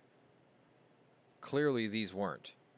I mean, these guys are throwing these things out and they're raiding, you know, shops all over towns or whatever because they're hungry. Wonder what the botulism and diarrhea rate is. I mean, it's got to be a factor. Let's be honest. War is dirty, right? If you're getting dysentery, that will spread like wildfire in an infantry, especially if it's food related or hygiene related, right? I mean, maybe that convoy can't move because they're deep in code brown right now. I don't know. Maybe they're all the Exxon Valdez leaking. Who cares? Let's move on. 12:19. Really? Didn't I already do noon? No, I guess I didn't. Oh, it was noon for them. Now it's noon for me. Okay, now I got it. All right, so 12:19 Central Standard Time. I'm in Texas, so everything's in Central Standard Time. It's not because I'm arrogant.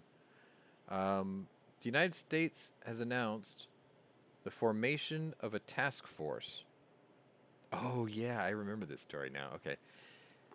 They announced the formation of a task force that will enforce the sweeping sanctions against Russia announced by President Biden, including actions against the powerful billionaire oligarchs. Attorney General Merrick Garland. Yeah, that guy. You know that guy? The guy that didn't make it into the Supreme Court? The guy that decided he was going to declare war on firearms. That guy? Yeah. Might have heard of him. Yeah, might have heard of him. He announced the launch of Task Force Klepto Capture. Doesn't that just sound like a typical liberal? He's got to name something after stealing. Anyway, it's Task Force Klepto Capture, an interagency law enforcement task force dedicated to enforcing the export restrictions and economic countermeasures Biden placed on Russia. Quote, the Justice Department will use all of its authorities to seize the assets of individuals and entities who violate these sanctions. This was from Attorney General Merrick Garland. We will leave no stone unturned in our efforts to investigate, arrest, and prosecute those whose criminal acts enable the Russian government to continue this unjust war. Let me be clear. If you violate our laws, we will hold you accountable. No, you're not. First of all, they're not even in your country. What you're saying is if you violate our laws, we will take your Manhattan penthouse. Because guess whose Manhattan penthouse was taken? None other than Vladimir Putin. Did you even know he had a penthouse in Manhattan? The fuck? Didn't they see somebody's like super yacht today? Yeah. Yeah. Like, could you imagine Merrick Garland? Now, he's not a very big guy, and he looks like the kind of dude you would give a wet willy and a wedgie, right? So he's already got a chip on his shoulder because he probably did get a lot of wet willies and wedgies. Maybe by a guy whose last name ended in ski. I don't know. But the point is he's going to walk up to this oligarch super yacht and go, oh, yeah, you see this? This? Yeah, this is mine now. Get off my boat. Here's the warrant, right? And the oligarch's going to be like, what? What? But of course, he's got, the AFTs, like an army of them behind him. AFT. Yeah. And the Justice Department and the FBI and whoever else he wants to bring with him. With MP7s locked and loaded, ready to go, looking for your dog. Point is oh, not. They're just taking stuff, and it's like, yeah, this is war reparations. Anyway, not my dog ski. Sorry. Shouldn't be making jokes. Anyway, yeah, they're seizing the assets of Russian oligarchs and everybody named in the sanctions. If you have anything here in the United States, they're taking it. You have forfeited it. Just like I must have forfeited $198 when I ordered stuff from buysovietstuff.com like a week ago that never got a tracking number. Thanks a lot. Anyway, let's move on. I'll just take my losses and go. 12:20. By the way, Pwnery doesn't eat lunch until 2 to 2:30 in the afternoon, so it's lunchtime for some of these guys at 12:20, just not me. 1 p.m. Eastern Standard Time. Germany seized a $600 million super yacht. That's what it was. Good on you, Germany. Yeah. Let's see. I do have a picture for this one. It's called Voting to Condemn. And yes, I did leave a caption at the bottom because it really pissed me off. This is part of today's theme of how to look like you're doing something without actually accomplishing anything. The United Nations so it's General... on how to be Biden. Well, sort of. The United Nations General Assembly passed a historical resolution Wednesday condemning Russia's deadly invasion into the Ukraine and demanding it withdraw immediately. The resolution holds no legal authority, but serves as a symbol of global unity against Russian President Vladimir Putin, as only 5 of the 181 nations present for the vote opposed the measure. The U.S., along with 140 other nations, supported the resolution while 35 nations abstained, including the authoritarian regimes like China, Cuba, and Iran, that abstained. Russia, Belarus, Eritrea, North Korea, and Syria voted against the resolution.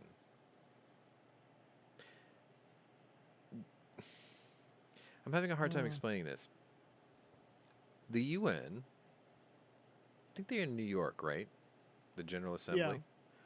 So they all get together, and they're sitting there going, okay, we're all here, and we're all wasting our respective countries' taxpayer money to be here. Everyone already got to see the luncheon menu, right? Did you all make your selections for lunch? That's great. Okay. We should try to do something that looks like work. How about we hold a vote to see if we all agree that we should say Putin is bad? And some people are like, Putin bad. that's great. I second that. Yes, I want barbecue sauce on my brisket. No, wait, nope, sorry. What are we voting on? Oh, yeah. Putin is bad. Yeah. All those opposed? Nay. How about all of those? Yo! Okay, that's great. Resolution passes. Let's have lunch. That is what the UN does.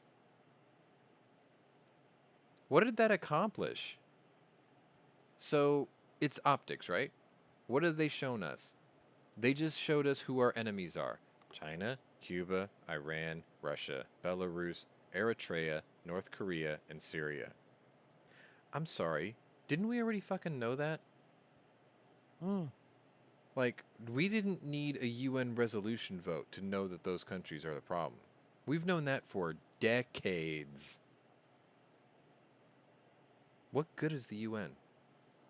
Like, really, what good are they? Anyway, let's move on. Alright. 123. Pwnery's stomach is starting to grumble. George bought him a Vietnamese sandwich. It was sitting on his desk by this time. 9:23 p.m. Ukrainian local time.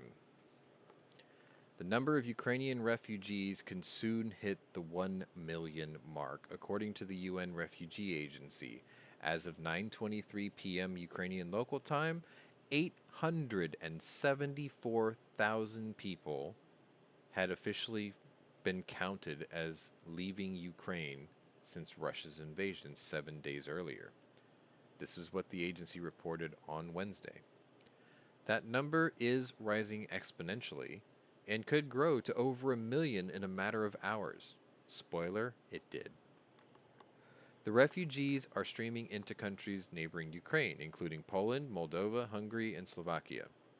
The number of refugees have spiked quickly in the last few days.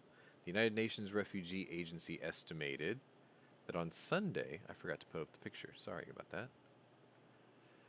The Refugee Agency estimated on Sunday that 368,000 had fled the nation before rising to 500,000 refugees on Monday.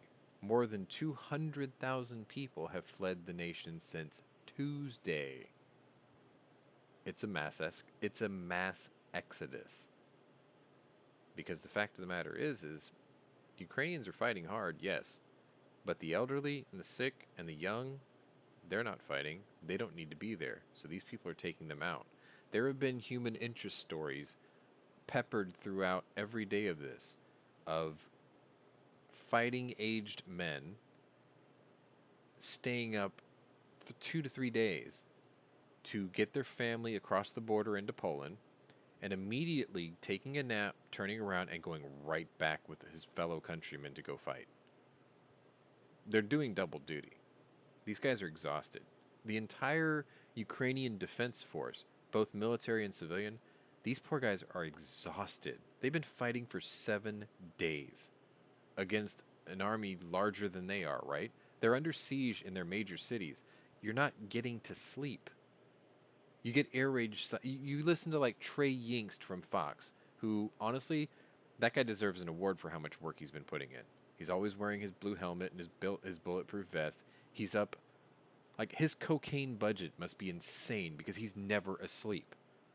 Because when he's reporting, there's air raid sirens, and he's reporting literally every 40 minutes for the last 7 days. The guy doesn't sleep.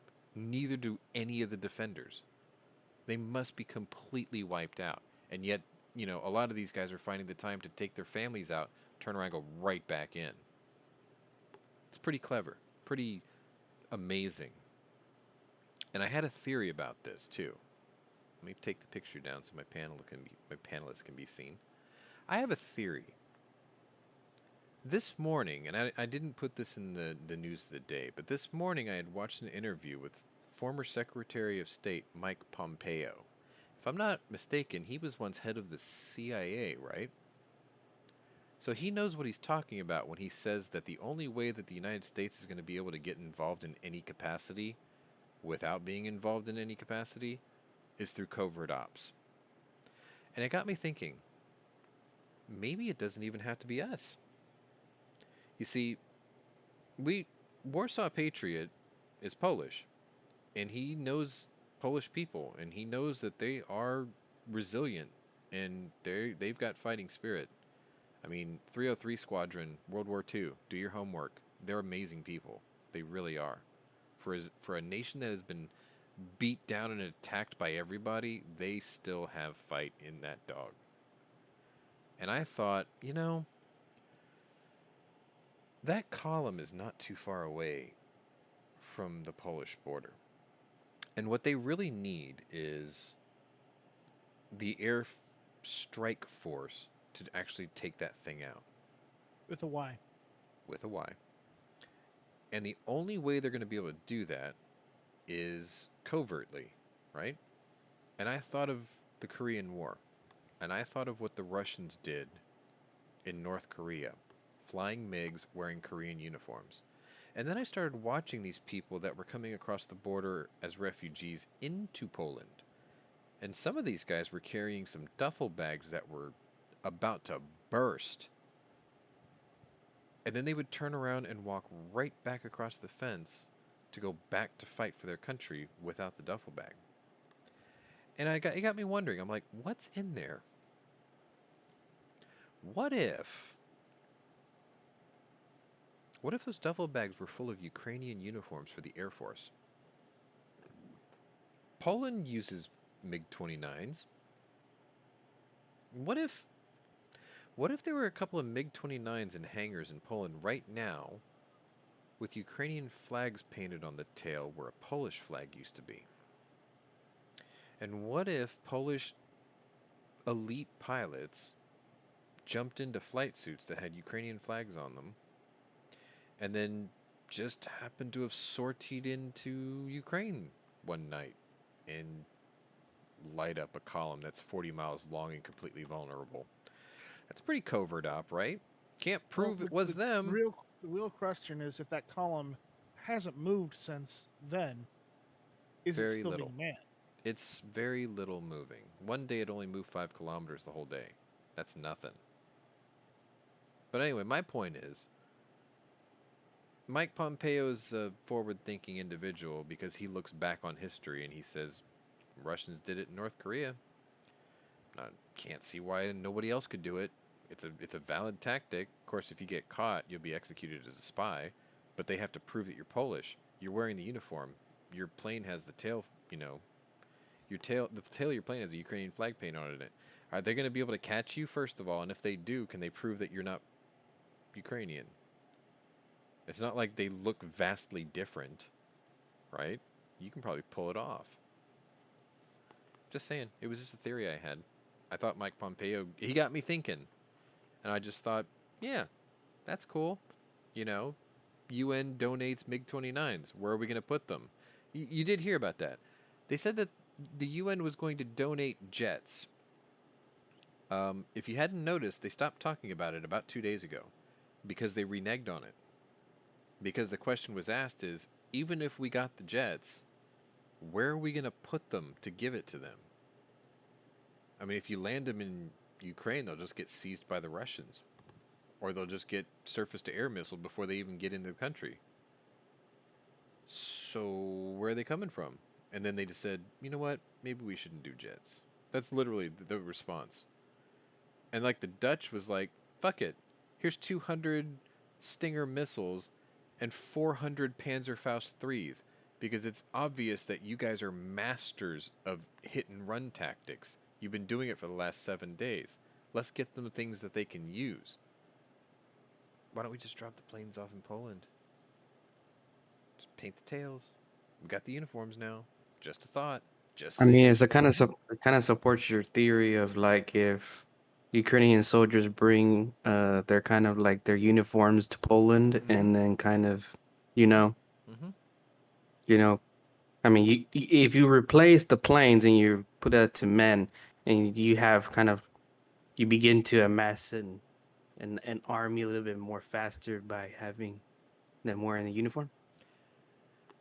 It's just a theory, and I know you know what the thing is this theory that I'm presenting to you. It's not tinfoil hat. It's not outlandish. Isn't the realm of possibility? It's That's been what it done is. before Yeah. throughout history. It's called a Yeah. Trojan horse operation, for God's sakes.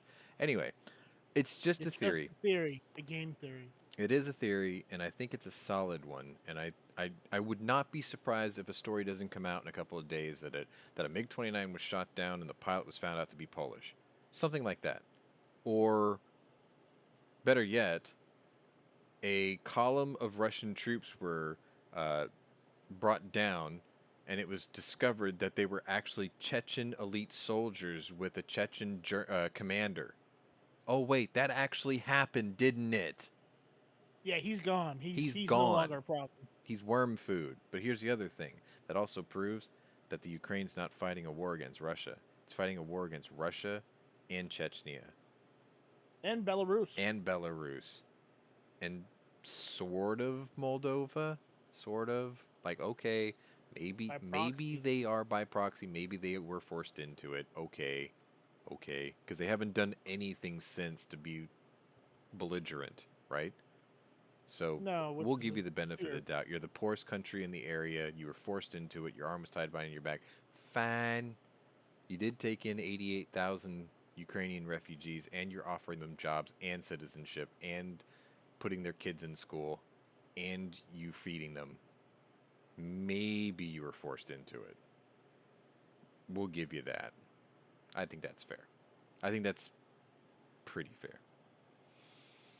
Let's move on. It's not that fair, but it's at this point, it's No, I splitting really hairs. do believe that they were forced into it. Like, they have given no indication that they have any military ambition after the Russians stepped off. You know what I mean? Like, they were just like, yo, we're camping here. There's nothing you can do about it. You're poor. We'll kill you. And Moldova was just like, whatever. You know? They can't stop it, so what are they going to do, right? That's the one situation I give them the benefit of the doubt.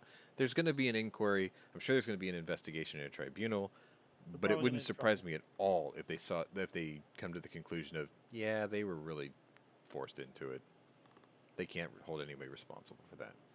Okay, so Al was saying, does binding UN stuff have to go through the Security Council, but Russia always vetoes in its favor? The General Assembly has no veto, but also has no authoritative power. So, I had heard something, I think it was yesterday, that they're trying to kick Russia out of the Security Council now. Out of the UN, basically.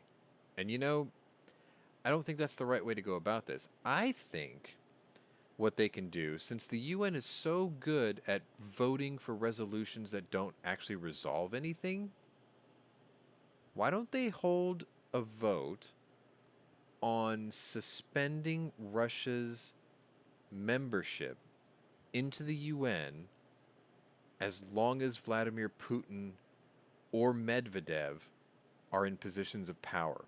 That's something they can do. They can suspend somebody temporarily based off of a specific thing. That's how you solve that. You don't want to anger the Russian people, you just want to punish the Russian leadership. So you expel them from the UN temporarily, and you can say, we will allow your country to come back with open arms when you get rid of those two dictators out of your country. You get that under control, you're more than welcome to come back. You have our blessing. That's the way the UN can do that and save face. But it's going to have to... They have to vote for their lunch first, Al. And then they have to vote for who they're going to condemn that day, which actually doesn't do a fucking thing. Matter of fact, what are they going to vote on tomorrow? They've already said Russia's bad. What's tomorrow's resolution? Chechnya is bad, right? Is that what they're going to do? Come on. Get Russia out of the fucking UN with the stipulation that as long as Putin's in power, or as long as Medvedev, his underling lackey, is in power or has the ability to gain power, then you can't join again. Or you can even say, if Navalny takes over, we will gladly take you back in. Like, throw that in there as a real thumb in the eye of Vladimir Putin because he hates Navalny. He wants him dead. Just a thought. Trying really hard not to be vulgar, but trying to also be a... There's a phrase called sexual intellectual. It's just you have the perfect delivery of what you're trying to convey to people. I get it. Somebody keeps calling me that in my circles, and it feels weird, but whatever. Anyway, some say the Russian delegation is illegitimate because they came in as the USSR, but it doesn't exist anymore, and the Russian Federation was never actually formally accepted under that name. That's a hair that I don't think the UN is even going to try to split, if you know what I mean. Like, I get what you're saying. They came in under one name and now they're a different name. You're right. It's just I don't think they're going to... The UN plays politics and red tape, right? They're a bureaucracy just like any other government. They're too busy ordering lunch, I'm telling you. I know I keep falling back on that, but like the perfect example of how government works, next time you go to a doctor's office and your appointment's at 8 a.m., so you have to get up at 6 and get ready and then go over there, and then you sit there and there's these two girls who are like interns who are probably in their early 20s, and they look like slightly hungover or maybe still drunk, and they're sitting behind that glass at 8 o'clock in the morning, and they've got like 10 takeout menus in front of them, and they're gabbing away about stupid TV shows that they watched the night before while they're already taking lunch orders at 8 a.m. And they're not even looking at you, even though you're sitting there going, hey, bitch, this is my fucking appointment. You gonna let me in or what?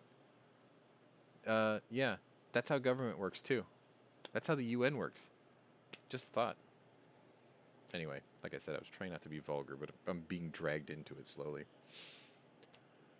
1:24 p.m. This is a story that I applaud. Seriously. You're gonna love this. I'm gonna give you a picture.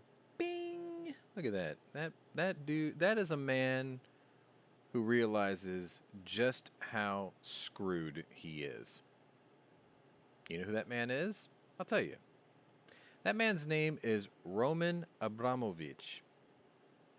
He's a Russian oligarch. He is a Russian oligarch with a conscience. He owns Chelsea Football Club in the UK. It's one of the biggest and most influential sports teams in professional sports soccer. Football. Remember, only in America do we call football soccer. Anyway, Chelsea FC owner Roman Abramovich announced Wednesday he has decided to sell the team, one of the most popular in the world. He was quoted as saying, "I would like to address the speculation in media over the past few days in relationship to my ownership of Chelsea Football Club. As I've stated before, I have always taken decisions with the club's best interest in mind.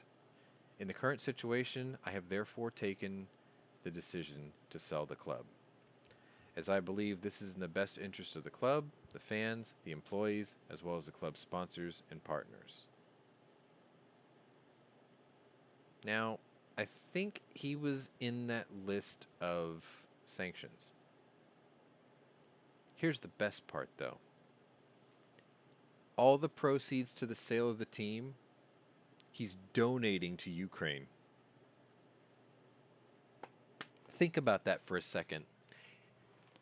We think professional sports in the United States is huge, right? In terms of revenue. And World Cup soccer and professional soccer in this country is, it doesn't get as much coverage as it should. And truth be told, I was not a soccer fan until I was 20. And it was because I had worked at Sears and I sold home theater systems and high definition TVs, like, you know, first gen high definition TVs. We sold things like Hitachi Ultravisions and Sony Vegas and things like that, which that some of you know what that means. And it was like the first generation of satellite TV.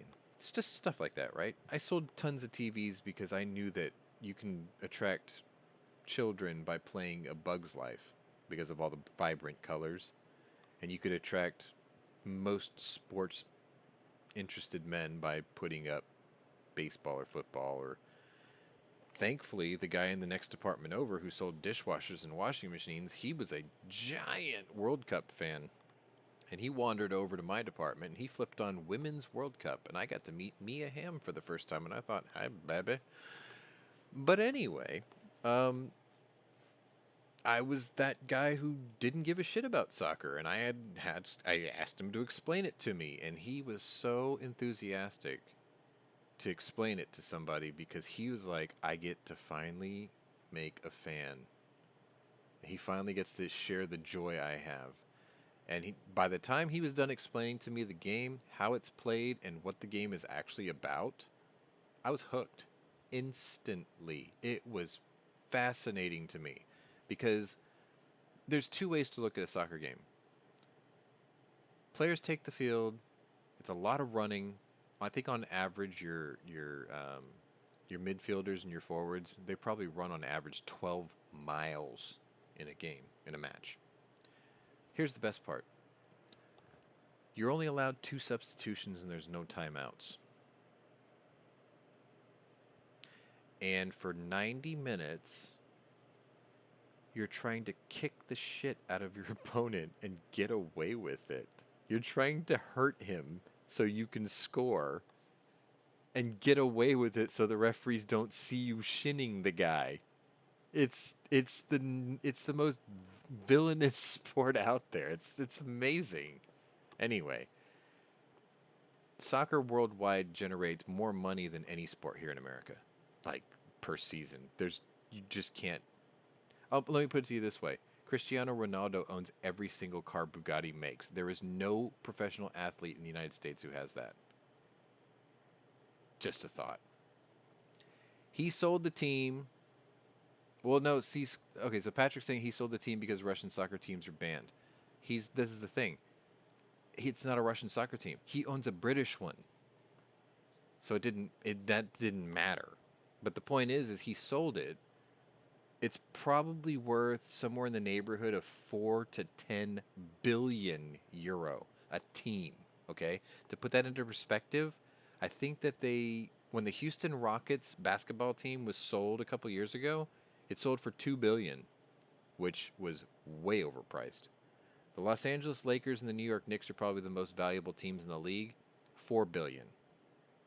This team, Chelsea Football Club, 4 billion is a start, 10 billion is probably still a reasonable estimate. And he's going to donate the proceeds of that to the Ukraine because this guy has a conscience. He doesn't believe in the Russian government. That's why he left it. But by name, he's a Russian. So he didn't want to tarnish the team. He sold it. And now he's giving the money away because he doesn't need it. That's how rich the guy is. Holy shit, right? So in terms of human interest stories, that dude's a stud. Honestly, it's incredible to be that selfless. I'm not going to ruin this team. I'm not going to ruin the reputation of this team or its players or its sponsors or any of that. I'm not going to ruin the reputation of the British Sporting Association. I'm selling the team and I'm giving the money away to the enemy of my enemy, which isn't even his enemy, right? Awesome. Awesome. Let's move on. I bet I made Scott fall asleep. So anyway, 2:25 p.m. Now I'm finally having lunch. I have a broken tooth too, so my jaw is killing me, even talking. But I was eating lunch, and that made it worse. 10:25 p.m. Ukrainian Standard Time. The Swedish armed forces had reported that 4 Russian fighter jets. Now remember, Sweden's a good distance away from Ukraine. Swedish armed forces said that 4 Russian fighter jets had briefly entered Swedish airspace over the Baltic Sea Wednesday, according to a report. In the light of the current situation, we view this event very seriously. They had said this on their state ministry website, Swedish state ministry website, noting that the jets were located east of the Swedish island of Gotland. The news comes as speculation has grown that Nordic countries such as Finland and Sweden may consider joining NATO, a move that Vladimir Putin has warned would come with serious military political consequences. Remember, Sweden had just requested 3 days ago to be fast-tracked into NATO along with Finland and Norway because they recognize the threat that Russia poses. And Putin threatened to attack them if they pursue that, trying to get into NATO thing, okay? So then when the jets flew over Swedish airspace, they instantly took that as a threat. Like, Putin was basically proving that he wasn't making shit up when he said that you will have consequences. Anyway, that had happened. 2 minutes after that, let's see, do I have another picture for this? Probably not. Okay, so I don't have a picture for this one. 10:27 Ukrainian time. A story broke that, I think this came from the U.S. intelligence. Yeah, this came from U.S. intelligence. It was proven that China had asked Russia to wait until after the Olympics to launch their invasion of Ukraine. Now, I have a joke at the end of this, but just keep this in mind. China had asked Russia, wait until after the Olympics are over before you start invading Ukraine. Russian President Vladimir Putin met with Chinese President Xi Jinping on February 4th, just before the opening ceremonies of the Olympics, with the two countries releasing a statement indicating Chinese support of Russia and denouncing the expansion of NATO. The closing ceremony of the Olympics were held on February 20th, with Putin launching Russia's invasion of Ukraine literally the day after. But the intelligence was disputed by a Chinese embassy spokesman, Liu Pengyu, Liu the Penguin, who called the report, or who said that the report was, quote, speculation without any basis, and argued that it was an attempt to, quote, blame, shift, and smear China. Now, here's the joke part. For those of you who watch my Pwnery's Weekend Review on Saturdays at 10:30 a.m. Central Time, or is it 10 a.m.? Sorry, I'm kind of addle-brained. I think it's 10 a.m. It's 10 a.m. Anyway, for those of you who watch that, you may have heard me for weeks before we started doing the War Room about picking your day and placing your bets on when Russia and China would launch their attack. And I, at the time, thought I had it on good authority that China was going to attack Taiwan and Russia was going to attack Ukraine during the opening ceremonies. But they must have heard this. They must have heard me say that, because then they decided, no, listen. He's got a lot of money riding on this over-under. Let's do it at the closing ceremony so he's really screwed, right? So anyway, yeah, the joke in here I wrote is, remember, Pwnery picked the opening ceremonies as the start of hostilities. China made sure I lost the over-under. Anyway, shouldn't make jokes about that. I just don't think they want the fallout that Russia's got right now. Yeah, I think we kind of talked about that yesterday, though. I think it's not that they couldn't handle it, it's that they don't want to be vilified like Russia's being right now. Well, that's one way to look at it. The other is China might just be in shock. Yeah, they're shocked that everybody's like against Russia instead of like cheering them on. No. I think they're in shock because they also believed Russia was the boogeyman from the Cold War, and they still think that they were that powerful. And I think they're shocked that they're looking at what they think is a bunch of third-rate military, going, Jesus, these guys, we're afraid of, the world is afraid of these guys. We were allied with this? Yeah. Because you got to remember, China took this alliance because they thought that if things got tough for them, that they can call in the Great Russian Bear to help them, right? The arrangement is Russia's going west, we're going east, so we're never going to have to fight each other. But should one of us need help, we've got each other's backs, literally, because one's heading one direction, the other one's heading the other. It's like it's like the lead singer and the bassist back to back in an 80s hair band. I think the Russian bear has turned into the Russian warthog. No, what it is No, warthogs are tough, dude. No. between Russia, a great land army, China being a great land army, made up mostly of conscripts. Well, Going, holy fuck, we have no combat experience. well that's a big part of it. Russia's a great land army with a great reputation and history of Cold War dominance. Now they're useless. China has a giant land-based infantry, and they can conscript an infantry bigger than the entire population of the United States and still have 1 billion people in reserve, right? But like you said, 0 combat experience. Mm-hmm. They were trounced by the Japanese, a much smaller nation, empire, right? They were Trounced by beaten into Vietnam. submission. And it's like, they've never had a naval victory, unless you want to go into Chinese, like ancient Chinese history or whatever. They don't have a modern naval victory. They don't have a modern air force victory. They don't have a modern infantry victory. So like you said, they're green as shit. And Well, now they're looking and at adding, their allies and they're like, wait, they're greener than we are. well, adding to that, I may be wrong or right. They haven't been in a conflict, as in like boots on the ground type That's what I'm thing. saying. They have no victories. They have no Yeah, experience. so I mean, They got into I, fistfights with India and got their asses handed to them.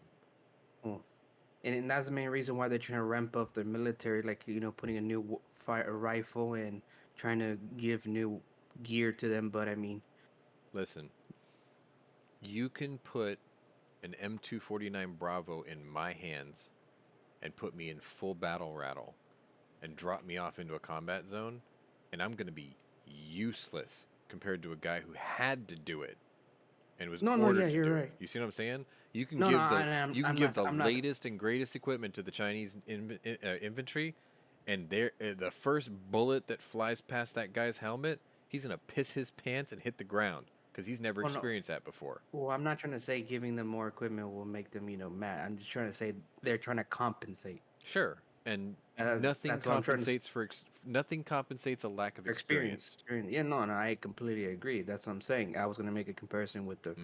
Russians. You say, look at the Russians. They got maybe bare minimum equipment, and they're still like they're leaving their tanks in the middle of the Yeah, of, they got no of will to fight. Ukraine, and well, no will. They got no morale.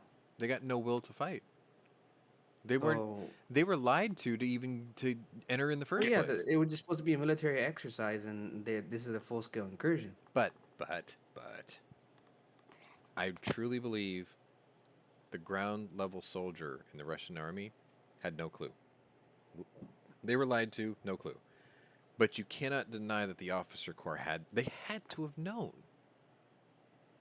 You Well, can't just my spring that on the entire battlefield commanders, you know. You can't do that to them. well, not a concern, but my view is okay. The battle commanders knew, right?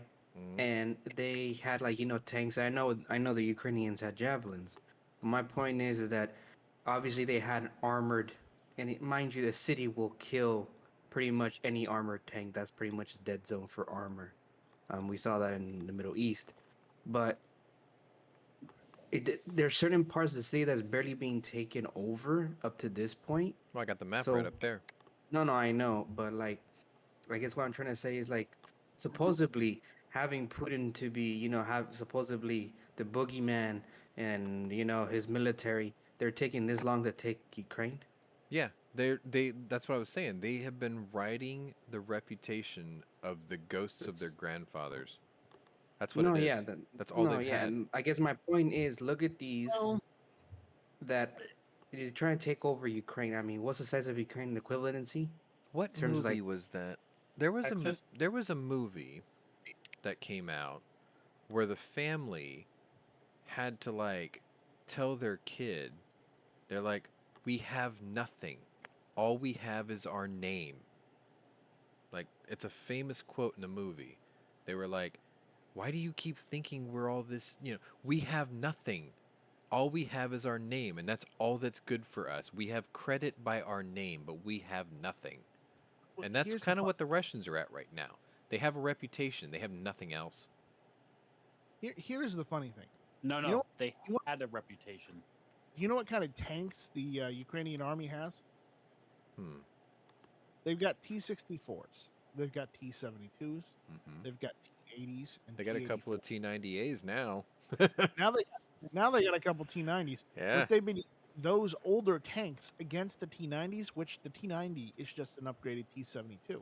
Yeah, I know you So- keep saying that, but I mean, okay, I- they're I know, almost but on military parity in terms of armored then. They're almost equal as far as armor. Okay? But they're not fighting tank battles right now, are they? No, they're not. And Because that's, Fighting, I've been well, saying they're- this for months. The tank has become obsolete in modern warfare. Because if yeah, you take because it they're into an tank urban... javelins. Well, no. Yeah. Well, okay, yes. Javelins is one. Two, try maneuvering a tank in tight city streets. You're Well, yeah. constantly having to move the gun barrel so you don't run it into buildings. And the thing doesn't traverse on a dime. Like, it does and it doesn't. And you're going to rip up the streets while you're trying to do it. hold on, Sean. Yes, we know it's useless inside of a city. But if you look at Ukraine, it's more open field than it is city. So then armored artillery is better than that. Mhm. So tanks are still useless. And with drones, with armed drones and javelins, see what the thing is armed drones and javelins have done to the tank what the naval aircraft did to the battleship in World War II. That's what it's done. Yes, you can make an argument that you can still use tanks. I'm not saying that you can't not use a tank, but by and large, it's like riding a horse. You're cavalry. And cavalry has no place in modern warfare anymore. It would be scary as shit to see a bunch of like Cossacks riding horses with scimitars.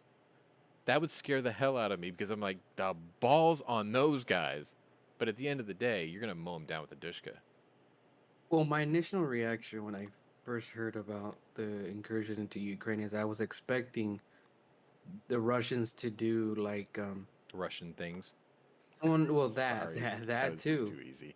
But I was expecting them to do paratroopers, try to get as much men on the ground in a wider net because I they mean couldn't. no I know, but that's what I'm saying. I was expecting. Russian but- air defenses would have eradicated the planes in the air while they were still full of paratroopers. Now, what they did do was they did an amphibious assault with their Marines through Crimea. So that was pretty effective.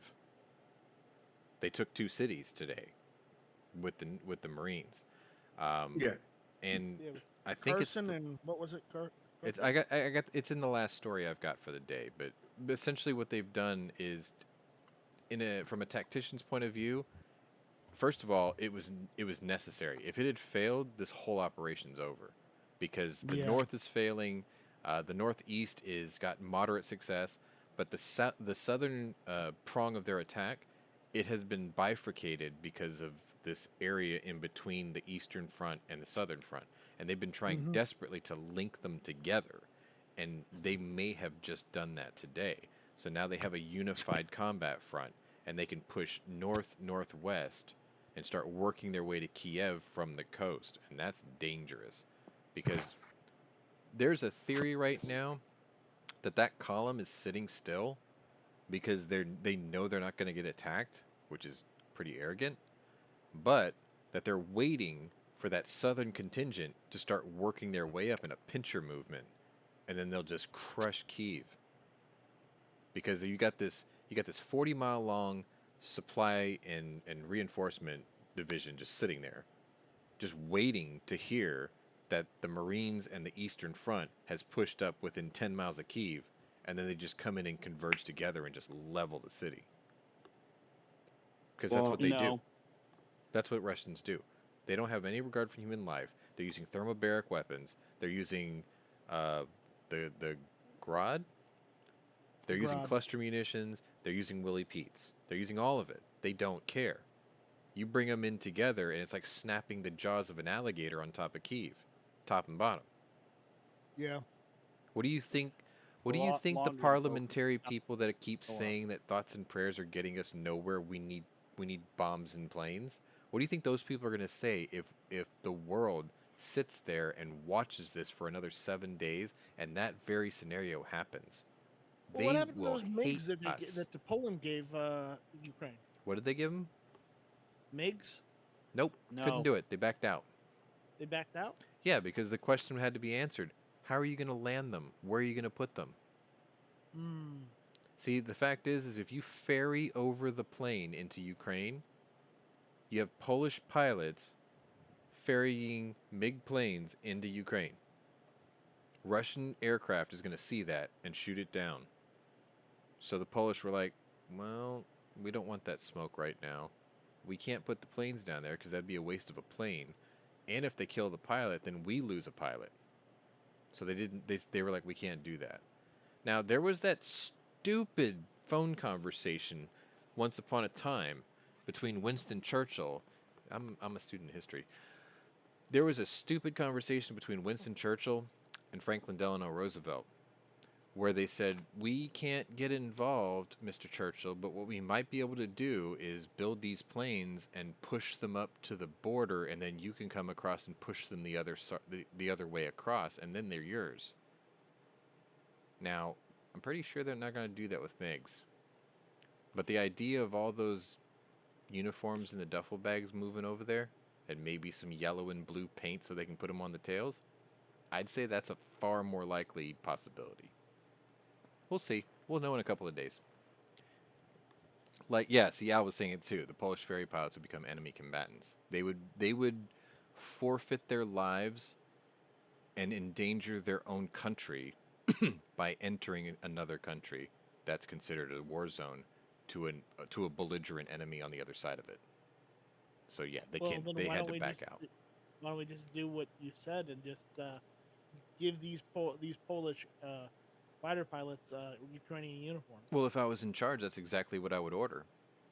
But see, that's why they don't do what I say, because I'm not in charge. No, but if I was in charge, you know what would happen? What would happen is I would restart the Lend-Lease program, and I would say, I'm going to Lend-Lease the B-2 Spirit bombers to Poland. Oh, and here's 100 B-52s with cluster munitions too, because fuck Russia. They use them, we're using them. And then paint Ukrainian flags on them and put them in uniform and send them right the fuck over. That's what I would do. Aren't you glad I'm not in charge? Bombers don't have any flags on them. Paint them anyway. Fuck it. Let's do it we'll do it like Red Tails. We'll just paint the whole goddamn tail with yellow with blue. Whatever. Doesn't matter. This is why I'm not in charge. This is why you're not in charge. This is why I'm not in charge. If I was in charge, I'd just be like, give me my power armor and a minigun and leave me alone. No, I don't want the Salisbury steak. I'm sorry. We have dragged this onto a tangent. Let's try to get through the rest of the stories. But I'm glad it struck up this much conversation because the chat's busy. You guys are involved. This is what this was supposed to be about. All right. Let's see. Haha, okay. Do I have a picture for this one? I do not. 2:28 p.m. Central Standard Time. I'm pretty sure I'm almost... No, I was just starting lunch, actually, more or less. Yeah, because this is all with a minute of that last story. I was just starting to eat lunch. The events of the previous story likely happened earlier. The previous story was about the Chinese smear tactics and all that bullshit, right? Okay, so the events of this story likely happened earlier in the day, but was only released and confirmed later on. Oh, that's right, because when I got this story, it had happened hours earlier. Sorry, I just read that wrong. So I'm just telling you, the audience, the events of the story I'm about to tell you likely happened earlier in the day, but was only released and confirmed at the time I stamped it, which is 10:28 p.m. Ukrainian time. A Russian missile had landed within 400 yards of Kyiv's central train station Wednesday evening. What's worrisome is photos showed huge crowds of civilians in the area earlier in the day as refugees, many of them obviously women and children, attempted to escape the violence as Russian troops mass outside the city. The strike came shortly after sundown, so this would have been around 6 p.m., but it wasn't confirmed until about 4.5 hours later. That's why I wrote the thing in the beginning. There were no immediate reports of injuries. However, the sources said trains were still running at the time of the attack, which means sort of in defiance of the curfew, because evacs, those are kind of priority, right? Videos shared to social media showed damaged windows at the train station and on the train station itself. Ukrainian defense forces have been setting up makeshift fortifications and barricades. Wait, I missed a whole line, didn't I? Sorry. Videos showed to social media showed damaged windows at the train station on the side facing a parking lot. That's what it was. A handful of people appeared to be okay and unharmed inside. Sources said that the missile actually hit about 300 to 400 meters from the train station itself. Ukrainian defense forces have been setting up makeshift fortifications and barricades as military checkpoints searched incoming cars for Russian saboteurs. The attack came as Russian strikes on civilian infrastructure have intensified around the country, especially in the besieged city of Kharkiv, Ukraine's second largest city, which is near the border with Russia. On Tuesday, another Russian missile took down a civilian TV tower in Kyiv, which we were going to show that, but I didn't have a lot of meat on that potato story, so that's why I really didn't share it, but it's an add-on to this one. Russian missile took down the civilian TV tower in Kyiv, killing at least 5 people. Strangely enough, no pictures of the area have been released yet, but miraculously, nobody was killed at the train station. Chances are it was pretty close to empty. Just, skeleton crew, essential personnel only. Because the new curfew in Kyiv is 5 p.m. So, anyway, that's what that is. Sorry, I'm kind of getting addle-brained because I'm just beat. 2:30 p.m. a couple minutes later, so it's now 3:30 p.m. Eastern Standard Time, and there's a press briefing at the Pentagon. Secretary John Kirby said during a press briefing Wednesday that the U.S. would postpone a ballistic missile test amid the increased tensions with Russia. There was a scheduled Minuteman III missile test, and they canceled I'm pretty it. sure it works. Well, have we ever had to use it before?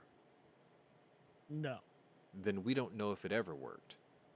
It probably works better than the North Korean missiles. Probably, but we work in absolutes, and I know that sounds cliche, but when I read about the Minuteman III, that's the missile that intercepts nukes. And the fact of the matter is we have never used one. No, the Minuteman III is not the one that intercepts nukes. They said that's the one that intercepts ballistic missiles. They're wrong. They're wrong. The fucking Pentagon is wrong. Yes. Okay. Anyway.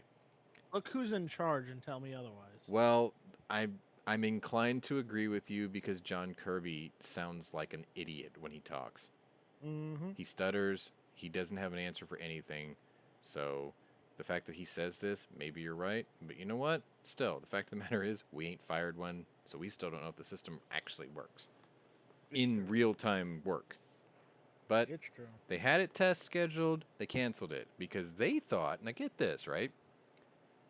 They didn't want to increase tensions with Russia. Oh, We don't want to test our missile defense system because we don't want to offend Russians halfway across the world. That's basically what John Kirby said today. The announcement comes after Russia heightened its nuclear readiness in recent days, a move that Kirby argued cannot result in a winner. Duh. Kirby added that the move was not in direct response to Russia's action. Wait, but you just said you didn't want to increase tensions with Russia, so it is a direct response. But not to demonstrate that the U.S. would continue to show it is a responsible actor. Honestly, why do they even have this guy? He never, ever says anything useful. Nope. He's the kind of guy who got the job because he was promised it if he voted for Biden. That's what it looks like to me. Like, I'm sure he had a stellar career before he got this job. He must have. Like, they don't just pick anybody, right? But he sounds like a moron because he works for a bigger moron. Anyway, that's another reason why I'm not in charge, because I would just tell people like it is. Like, you're a moron. Get the fuck out of my Pentagon, you know? Bring me somebody who has a clue. All right, let's move on. Lunch had finished. Like, I was just finishing my lunch when I was listening to this guy, and I was like, great, this is going to give me indigestion. So about an hour later, 3:32 p.m. Central Standard Time, this is where I'm dealing with the mailman and DHL Global Post, and my couriers are starting to pick up my stuff. We do 20,000 outbound shipments a day, so you can imagine how busy it is in the afternoon. 11:32 p.m. Ukrainian time, so we've almost made the whole day 7 already, right? And I have a picture, and it's not as what's the word I'm looking for? It's not as generous as the video I saw of her today, but she's not terrible to look at. Anyway, she's Ukrainian Parliament member Helena Yanchenko. And she was saying the thing that I've been saying this entire episode. She's pleading for help for her country. And she says prayers are not helping anymore. She says that her nation is living a nightmare. And she's begun criticizing Western nations for waiting until Vladimir Putin, quote, started killing people for 22 hours before they implemented sanctions. Okay, Patrick says the Minuteman III is an ICBM. Yeah. So you don't send an ICBM to intercept another one. I guess that's what you're telling me. You have something else for that. The land-based ICBM we have in service. Mm-hmm, mm-hmm. It's literally a ballistic missile with multiple nuclear warheads attached to it. Yeah, just like what we're worried about Russia using. I get it. I definitely get that. All right. So, she's mad because, well, she's rightfully mad because the UN did nothing for 22 hours. And then all of a sudden it was like, "Oh, maybe we should do something. Have some sanctions." Right? Have some sanctions. Yeah. Like, we're just passing them out like fucking vouchers. So, for some reason, I got into cynic mode, and I typed in this like diatribe of response to her, and it started off with, "Sorry, honey, but sanctions don't help either when your countrymen are being slaughtered. Only boots to ass helps. Only airstrikes on stalled convoys helps. The world is slowly watching the death of your country and will not put down what appears to be an inept failure of a Russian military that is only holding on to its outdated Cold War boogeyman reputation to stall world powers into toppling it." The message she's been conveying today is what Pwnery calls the beginning stages of the animosity that Ukrainians will begin to increasingly hold towards the US, NATO, and the EU the longer we all sit back and watch. Because that's what we're doing. Let's not kid ourselves. We're sitting there watching it on a 24-hour news cycle, on the internet, on social media, and these people are dying, and they're begging for help, and we're all sitting there going, "Sorry, babe, can't do it. As soon as one of our guys gets in there, we have just become an agitator, and we have to go to war with that country." And she's like, "You were already in a war with that country. You just won't admit it yet." And she's right. You can choose when you step into this battle, but we're already in it. It's just a matter of when are you going to start throwing punches. She's right. She's absolutely right. It's a shitty position to be in, and I know even me taking this position makes me sound like I'm all gung-ho for war, but you know what? We didn't start this shit, so I'm not gung-ho for war, but I am gung-ho to end it. Mm-hmm. Let's get this shit over with. You knock out that column outside of Kyiv, you've just taken away like 90% of their ability to finish this war. Yep. All that stuff. Tanker trucks full of fuel, munitions, food, medical aid. There's not very many weapons. There's not very many tanks in that column. It's a lot of trucks. You knock that out, you just took away all their logistics. Then you can And deal with that the thing- starving southern push. And the sad thing is, the U.S. Air Force has all the assets it needs to decimate the Russian forces in Ukraine. Well, you brought it up the other With day. One hours. competent flight of A-10s would just lay waste to that. Yep. Well, let's be fair, because I mean, you can empty out that GAU-8 in almost no time flat. Let's just Oh, yeah. say About 5 seconds. waves of A-10s would wipe that thing out. Well, it's not that. It's all the external ordnance the A-10s Yes. can carry. Yes, I'm with you. You know what? They can strap like 20-something bombs to that bitch. You know what? I just thought of something. Because I'm not in the business of trying to kill people. I just want to end a war, right? And you end a war by taking away the enemy's ability to conduct war, and sometimes that involves killing those who are actually fighting you. But could you imagine, like, just hear me out here. Imagine if a flight of B-52s, because they can carry hundreds of small bombs, right? Hundreds of them. Imagine if a flight of B-52s carried hundreds of tear gas canisters and just flew over that convoy and dropped all of it right on top of them and choked them out, so they had to put on their GP7 gas masks from 1966 and just run away, right? If we forced them to abandon everything in that convoy, just gassing them with tear gas, not trying to kill them, you know, just take away their need to fight or their ability to. Tear gas the whole area. You're not going to get any war crimes tribunal that's going to come after you for that. You could have been like, look, I tear gassed them. They ran away. We took everything from the column. We reinforced the Ukraine. Job done, right? I could have used cluster bombs. I could have used napalm, but I didn't do that. They all got away. We let them run away. They're a bunch of kids. Like, what if you flew over with the first bomber with nothing but leaflets in Russian going, you have 1 hour to run away and abandon all of this stuff, or you're going to cry a lot because we're going to drop hundreds and thousands of tear gas canisters right on top of you. You don't want this smoke, literally. Go home. Go back to your mothers. No, I think the threat of just telling them, you got 1 hour to get the fuck out of here, because we're coming back with A-10s. See, that you can, look, I was trying to say that we can do this without having to kill them all. That's all I'm saying. If it was The me, threat of coming back with A-10s is probably enough no, to I make get it. Me personally, highway of death. Yep. You know, I've been saying that for days, right? But if Yep. if I wanted to do this a different way, I'd just tear gas the whole area. They're kids. They're inexperienced kids. The first time they start smelling that shit, dude, they're gonna think they're about to melt. They're gonna fight those each other ones to I put don't their think masks are on. inexperienced kids. Huh?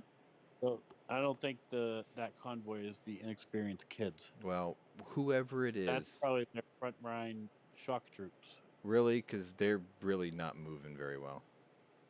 They're moving like amateurs. First of all, Possible. IFR doctrine, really? Really? Like, here I am.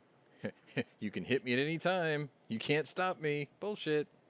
Anyway, let's move on. Helena Yanchenko, that's not a very flattering picture of you, but I know you're hot, so whatever. All right, let's move on. It's now 4:38. Pwnery has been checking his phone every 5 minutes to see if FedEx had delivered Wow, his that's- Anaconda. Colonel Sanders could win this fight. Free bucket of chicken for every tank turned in till Tuesday.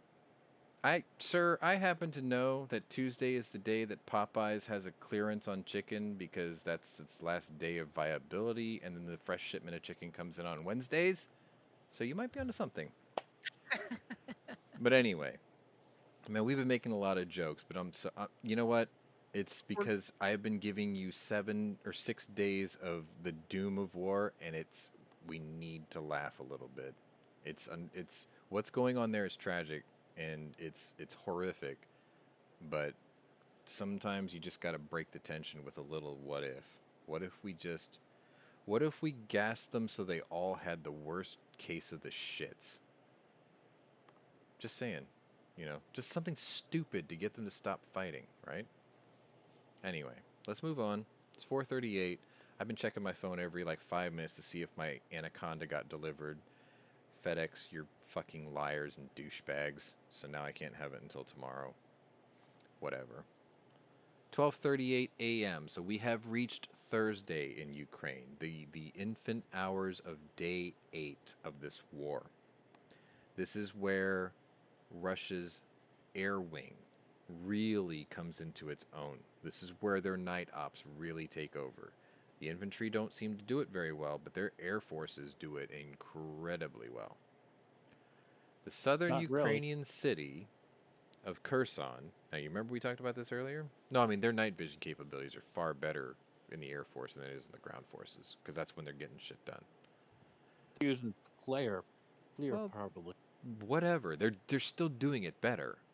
The infantry typically does dawn and dusk, but they don't do anything at like 2 in the morning, where the Air Force, you get hear air raid sirens all night, every hour on the hour.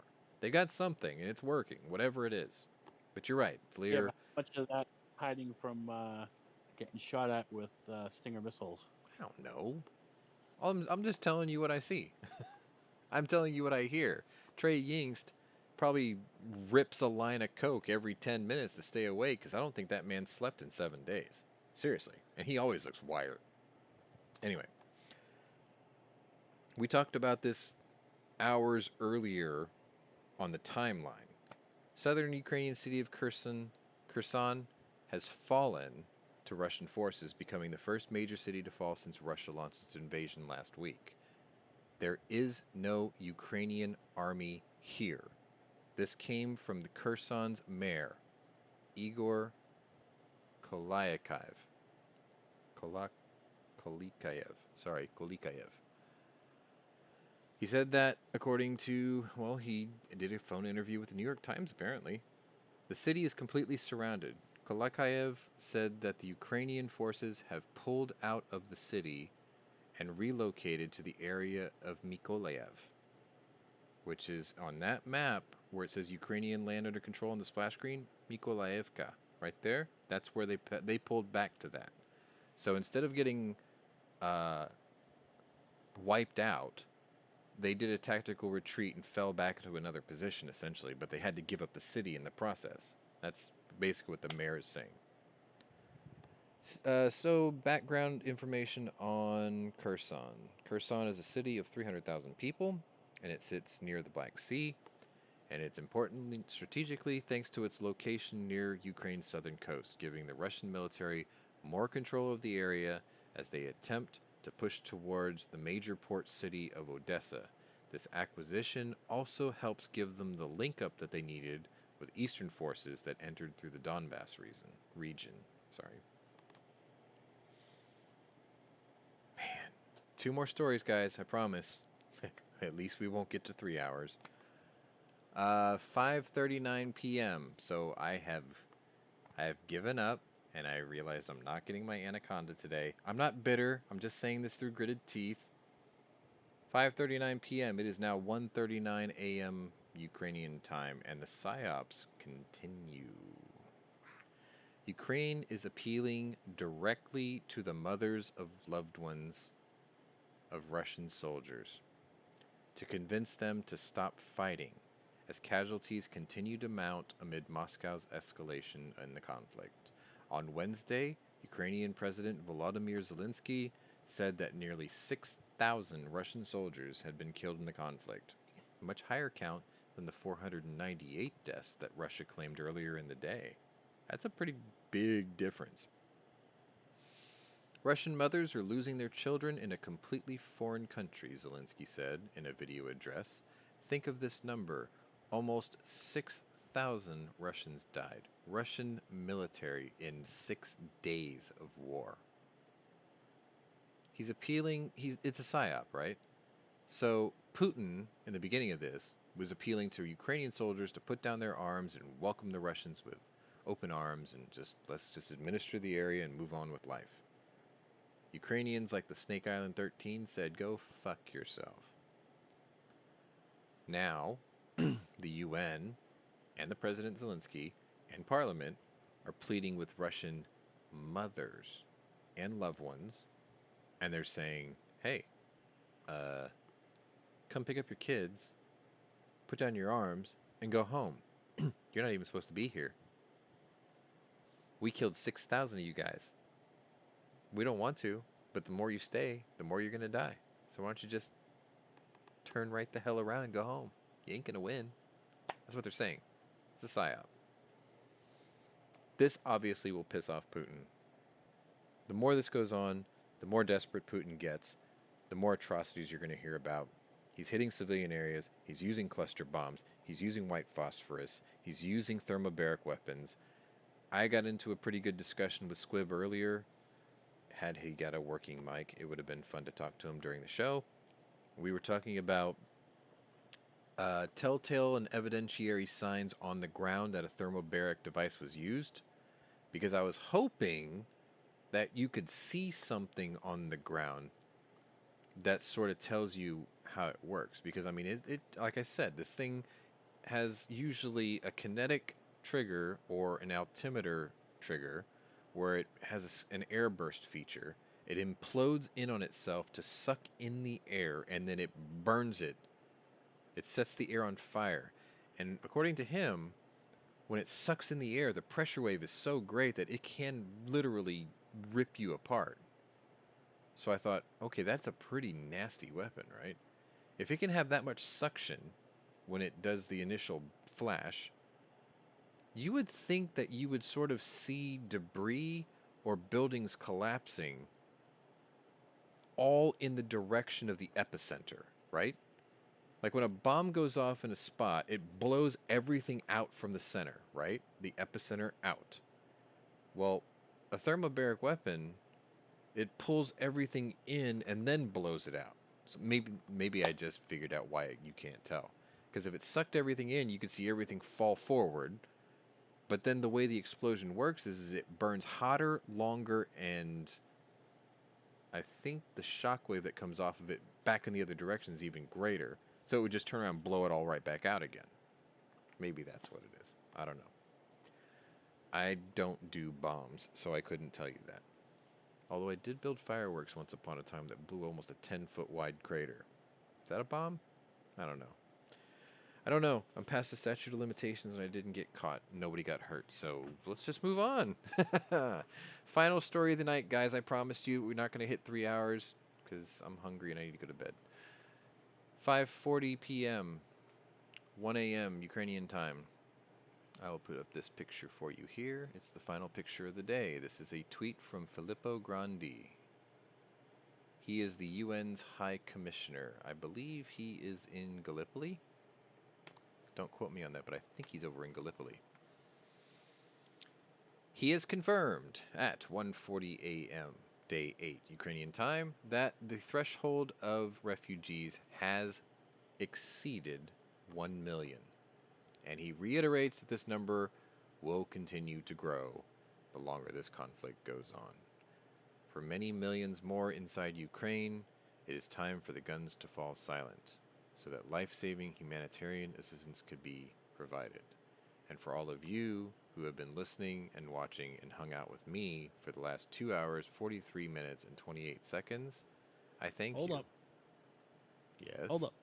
There's one more thing I want to note before we wrap this up. Sure. I just saw this just now, but apparently, the country of Georgia is going to immediately submit an application to the European Union to join tomorrow morning. Nice. Nice. That's... So, and because Georgia is just right on the other side of the Black Sea from where not Turkey, but where, Ukraine is. You got Turkey, then next to Turkey there's Georgia, and all those other countries. Well, Georgia's decided that they want to join the European Union, and they want to get fast-tracked in because they're worried that they may be next because of how the situation is going. Ah, yes. Okay, so yeah, they're on the east-southeast coast. Mm-hmm. Got it. Okay, yeah, they would absolutely be next. And then you've got Armenia, you've got Azerbaijan. You're going to have all the Istans. Well, Putin already has his hands in Azerbaijan and the other country right next to it. Right. He's But you already got his. They're already puppets. Armenia and Azerbaijan are already puppets of Putin. Georgia does not want to be associated with Russia. What about Armenia? Armenia and Azerbaijan are puppets. Okay, and then you still have got Turkmenistan, Uzbekistan, Kazakhstan. That's on the other side of the Caspian. Yes, Sea. yes, correct. So, but I mean, they're just gonna they're pulling the Iron Curtain further and further east and south.